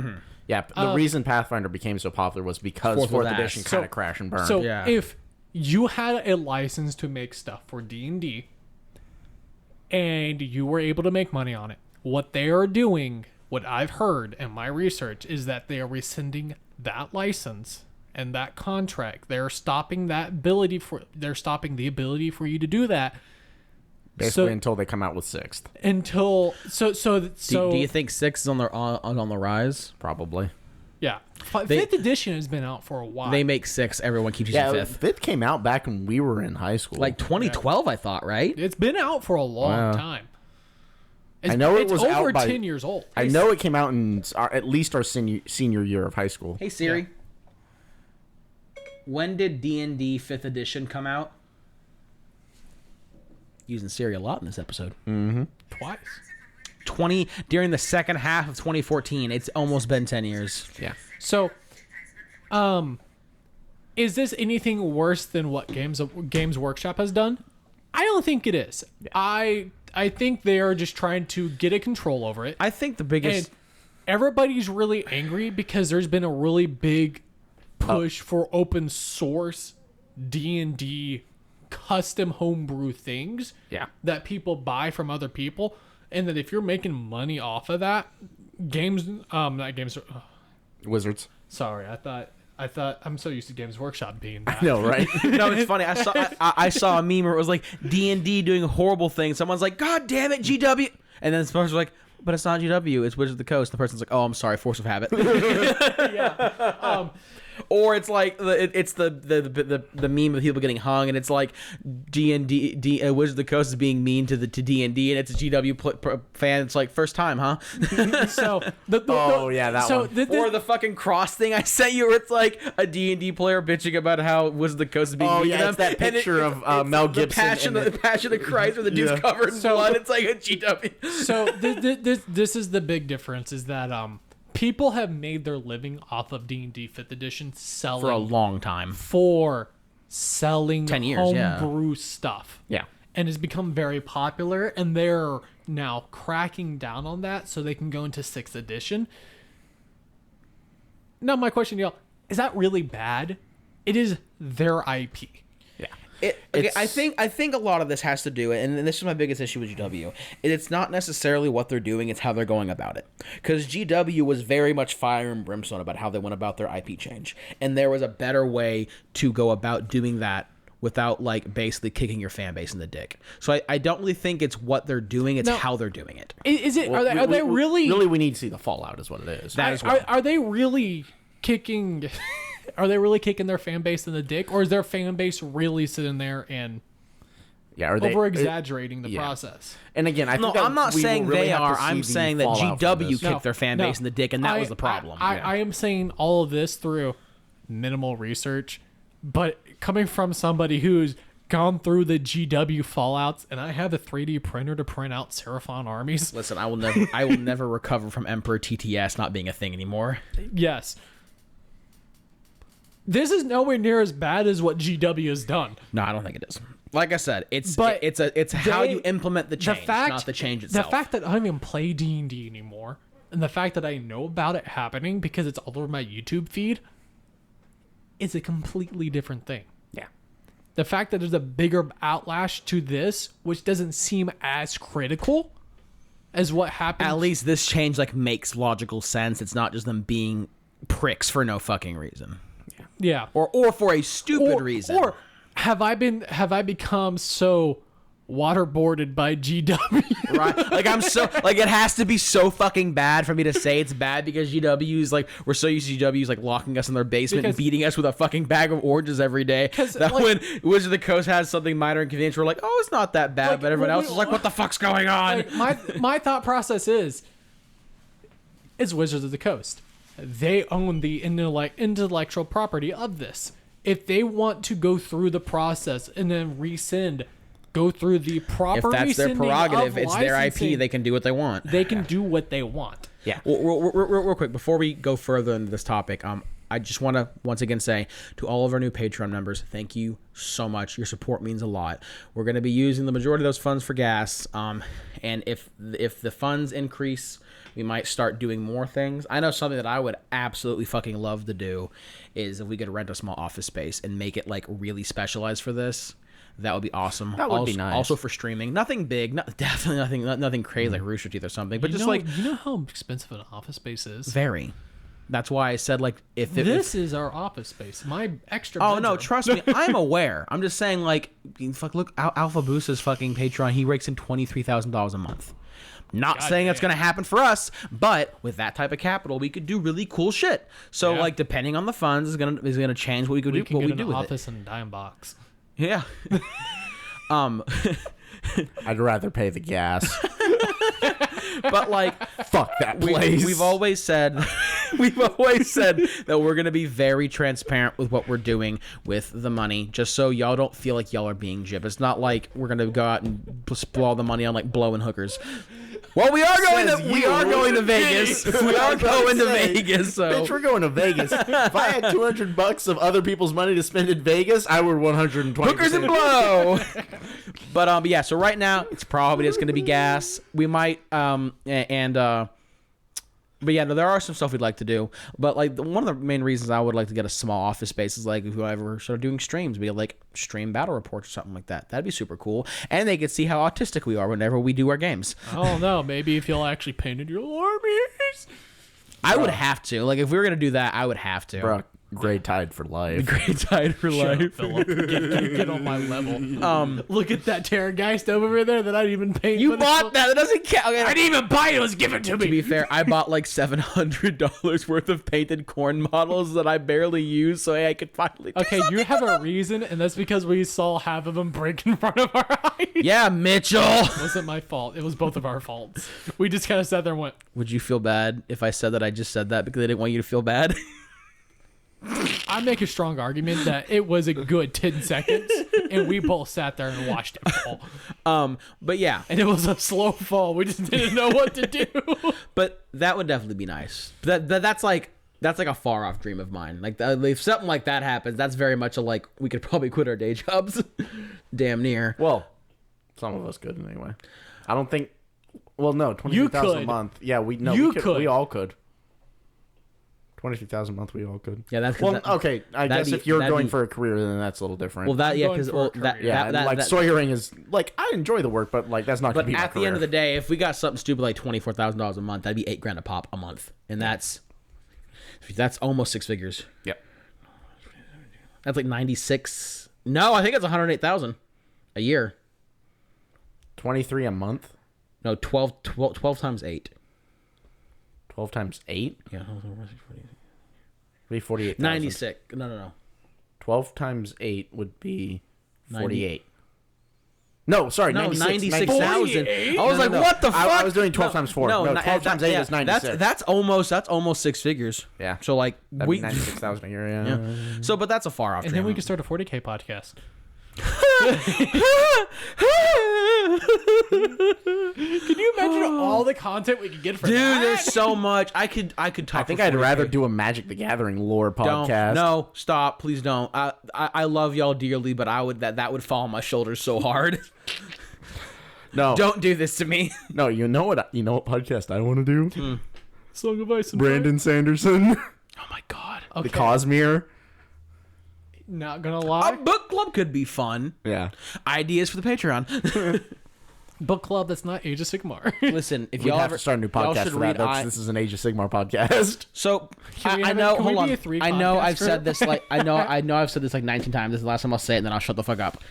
Thank y'all so much. We're gonna endeavor to be transparent with what we're doing. The Patreon stuff is, and as funds increase, if they do increase, because like realistically, like if y'all don't want to do Patreon, that's fine. We don't really give a fuck. Like we appreciate all the help, but we don't need it. So like. Y'all do what y'all want. We appreciate the love regardless, but we could do different shit depending on that. So we'll see what happens. Yeah. But yeah, y'all are awesome. Thank y'all for the support. This is the end of the episode. We're gonna ramble now. Give us $200 million. mean, we've and been we'll buy rambling. Give us $10,000 and we'll do the pie episode. All right. $1 billion and we'll buy GW. This is a I threat. don't think we could do it with $1 million. I think we need like a few billion. I said 1 billion. Give him no. I think we did a few billion, Yeah. 3 billion? maybe. 3 billion. More like 10. Well, no. How much did Microsoft buy Bethesda for? I don't- Like $9 billion. something like that. Yeah. But yeah, It's not our money. We don't have it's not anything our to money. We don't lose. care. We're gonna ramble. No, dude, if we got $1 billion, you know what I would do? I'd buy a fucking house. Yeah, and then I'd In have this market, I'd buy a fucking house. With $1 billion, I'd buy a house, and then I'd have enough money for a Can we taco. all Yeah, really. we can all move to The Midwest. the Midwest. No, if I had $1 billion, We'll all move to like Kansas and buy 900 acres of land. I'm moving to Detroit, and I'm gonna go to every single Red Wings game, and then I would fly for the podcast. No, I'm gonna play life on hard mode and move to Oakland. Oh God! no, dude. I'm gonna or Bellevue apparently. no, I'm gonna live life on the hard mode and move to Liverpool. Oh God. Wait, what? I don't know. But yeah, The point is it's in Britain. There's no sweet tea there. That's hard mode. no, there's just hot tea in it, and it's weird. Yeah, but it's cold there, so like Makes sense. makes sense. I'd probably Rainy as fuck. I don't really mind that though. I thought Britain rains. It I rains a went lot to in Britain, right? okay. I went to London for a week and it did not rain. It sprinkled for Ireland. 5 Liquid minutes. sunshine. And that was it. Ireland is Like- fucking beautiful. Oh, Ireland. That's liquid sunshine, right? Or is that Scotland? I have no idea what Scotland you're talking is about. just nothing but depression. Scotland. Well, I know. I think I have no fucking idea. I've never been to this country, but a friend of mine went a couple. I think it was Lee went a couple times, and I've been to Scotland. oh yeah, you have, haven't you? Yeah, I'm the one who's been to Scotland. I run into I Lee at I know HEB. Lee's been too. Well, Lee doesn't matter. That's fair. I forget if Such it. an awkward conversation. I forget with if him it at was HEB. Scotland or Ireland, but they said like the way it rains, like it's almost like liquid sunshine. I heard that comment from someone. And it At just Fox's it wedding? just sounded cool. Fox's Fox wedding. wedding.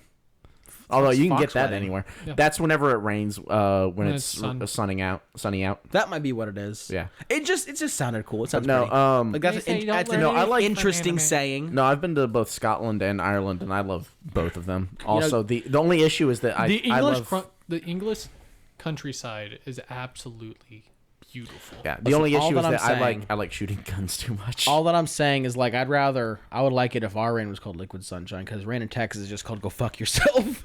No, rain in Texas is cold, so it's Okay. showing up next week, right? When it's Rain in Texas is called so everyone can no longer drive. Yeah, because it happens so rarely. Oh my god, dude. Everyone loses their shit. This winter has Okay. been miserable because it's been like 70 degrees most of the time, and there has been zero rain, and we're just sitting here like, I don't know what guess you're. it's I don't time know to what start a you're talking fire. About. It's been raining here every week. Fuck you, dude. We are so behind on Well, rain. it fucking rained like we had a really big storm like a Only week ago. 90 didn't miles it? It didn't do anything. Like there just wasn't much rainfall in it. When Jason lived here, by the way, everybody, Jason, as an update, who was supposed to be our fourth host, he moved to Utah. When he lived here, he was like, "Oh my gosh, I've never seen so much rain in my life." He lived in the desert of Washington. He Okay? lives in a fucking desert. Yeah. Nuclear wasteland in east of Washington. Yeah, no, dude. Bastrop is still behind on rain. Damn. Yeah. Yeah. It's think bad. I We're, was too scared to go there. Some the only reason the It's only not that reason- bad in the city. Fuck off. The only reason it's not we're not in a burn ban is because it hasn't been super hot. But it still gets up to 70 degrees on the regular. No, the heat shouldn't matter because yes, it can does. get dry as fuck in the cold and still burn. No, the heat does matter. Heat does because matter when heat it has comes to to do with fire. spontaneous combustion. Yep. Okay, no, that is fair. But as far as burn bans go, like you can get dry as fuck in the winter and with no rain and have a burn ban. Yep.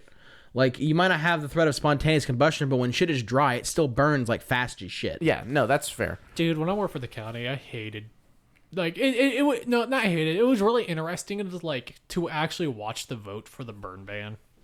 They vote on it? They vote on it. That's whack. I would like to say that I follow those, but I don't because when it's cold outside and I want to start a fire, I have a little metal fireplace, so like mine, it's Yeah, a little, no. it's safer. So the funny County thing is for county, not city. Yeah. There can be a city burn ban. The Well, county no, does not have jurisdiction in the city. I'm just saying that burn ban or not. I know this is gonna sound selfish, but I'm not a fucking idiot. So I'm like I have a enclosed fireplace. If I want to so that's fucking different. roast some marshmallows. Burn I'm ban gonna roast some means marshmallows. burning shrub, like burning like waste. I thought it was burn like starting a fire in general. It or really burn more bans. means like ground fires and things like that. Yeah. Like if you're gonna like go camping and you have a little propane stove, like that's not a burn ban.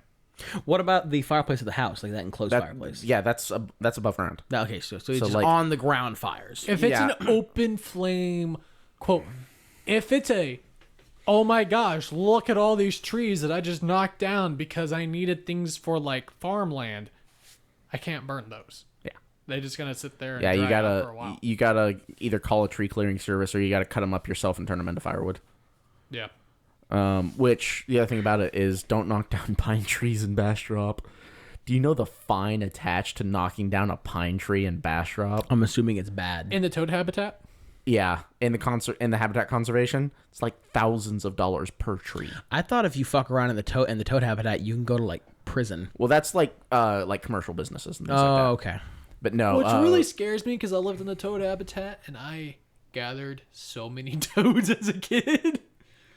And I just Hey, Mitchell, when you're talking about felonies, shut the fuck up. they were American toads. Are you sure? Yep. Because the Houston toad can crossbreed with a lot of other toads. In this particular case, he was sure. Shut the fuck up, Philip. I don't think I would see 22 Houston toads out and about. You'd be amazed. You'd be amazed. He was a child. Shut up. Both of yous. I can say things. These are not the toads you're looking for. This happened over 15 years ago. No, there is no proof of anything. Yeah, that's fair. Yes, we are Just all your high confession. talking about nothing. Just Fuck my off. confession. Nothing we say is true. Nothing is true. Everything is permitted. No toad died. No toads were harmed in the making of this podcast. There you go. But yeah, the D&D shit's pretty fucking crazy, but It's not worse than anything It's that not GW's worse, no. done. if anything, it's just surprising because like the status quo for D&D's been so good, but yeah, it's definitely not worse than GW, which sucks because like I'm my will to not get a Warhammer Plus account is like slowly eroding because it's like $6 and they actually have shows now. I'm sorry, but the first like 2 months of Warhammer Plus, they're like, yes, give us money for nothing because they basically had no content. And I'm sorry, but I'm not gonna pay No, me. I'm not gonna pay $6 a month so I can get fucking like 5 minutes of content once a week. But now they have like 6 shows out, and this year they're releasing like 4 or 5 more shows. Yeah. So now I think it's worth it because I know the Angels of Death is done. They've done the whole run. Hammer and Bolter has like 13 episodes out. I thought I heard Hammer and Bolter wasn't as good though. Hammer and Bolter in the beginning was super fucking jank, but as they've come out, like me personally, I don't have anything against the animation style that they're doing because I've seen that before and I think that's fine. Yeah. I think it's more just it was animated poorly. Gotcha. And like some of the content was like really stupid, but as they've gone forward, they've gotten a lot better. Like the Nid one with the Acadians is really good. There's a Death Guard one that's fucking horrifying and I love it. Exodite has come out. That's completely that's out now. It's done. Exodite's been done for a while. Oh. So that's done. So Angels of Death is done. Astartes is on there, but I've already seen Astartes because it was on YouTube. Hammer and Bolter is out. I think there's one more that I'm for. Oh yeah, there's like one like Arbite detective type shit. I think we've been going for so long that I think it's gotten rid of the past. Yeah. It's happened before. I'm not worried. Yeah. The cool thing, honestly, I'd be down for that. One of my favorite 40K stories that I read was about an Arbite. I think I might be wrong.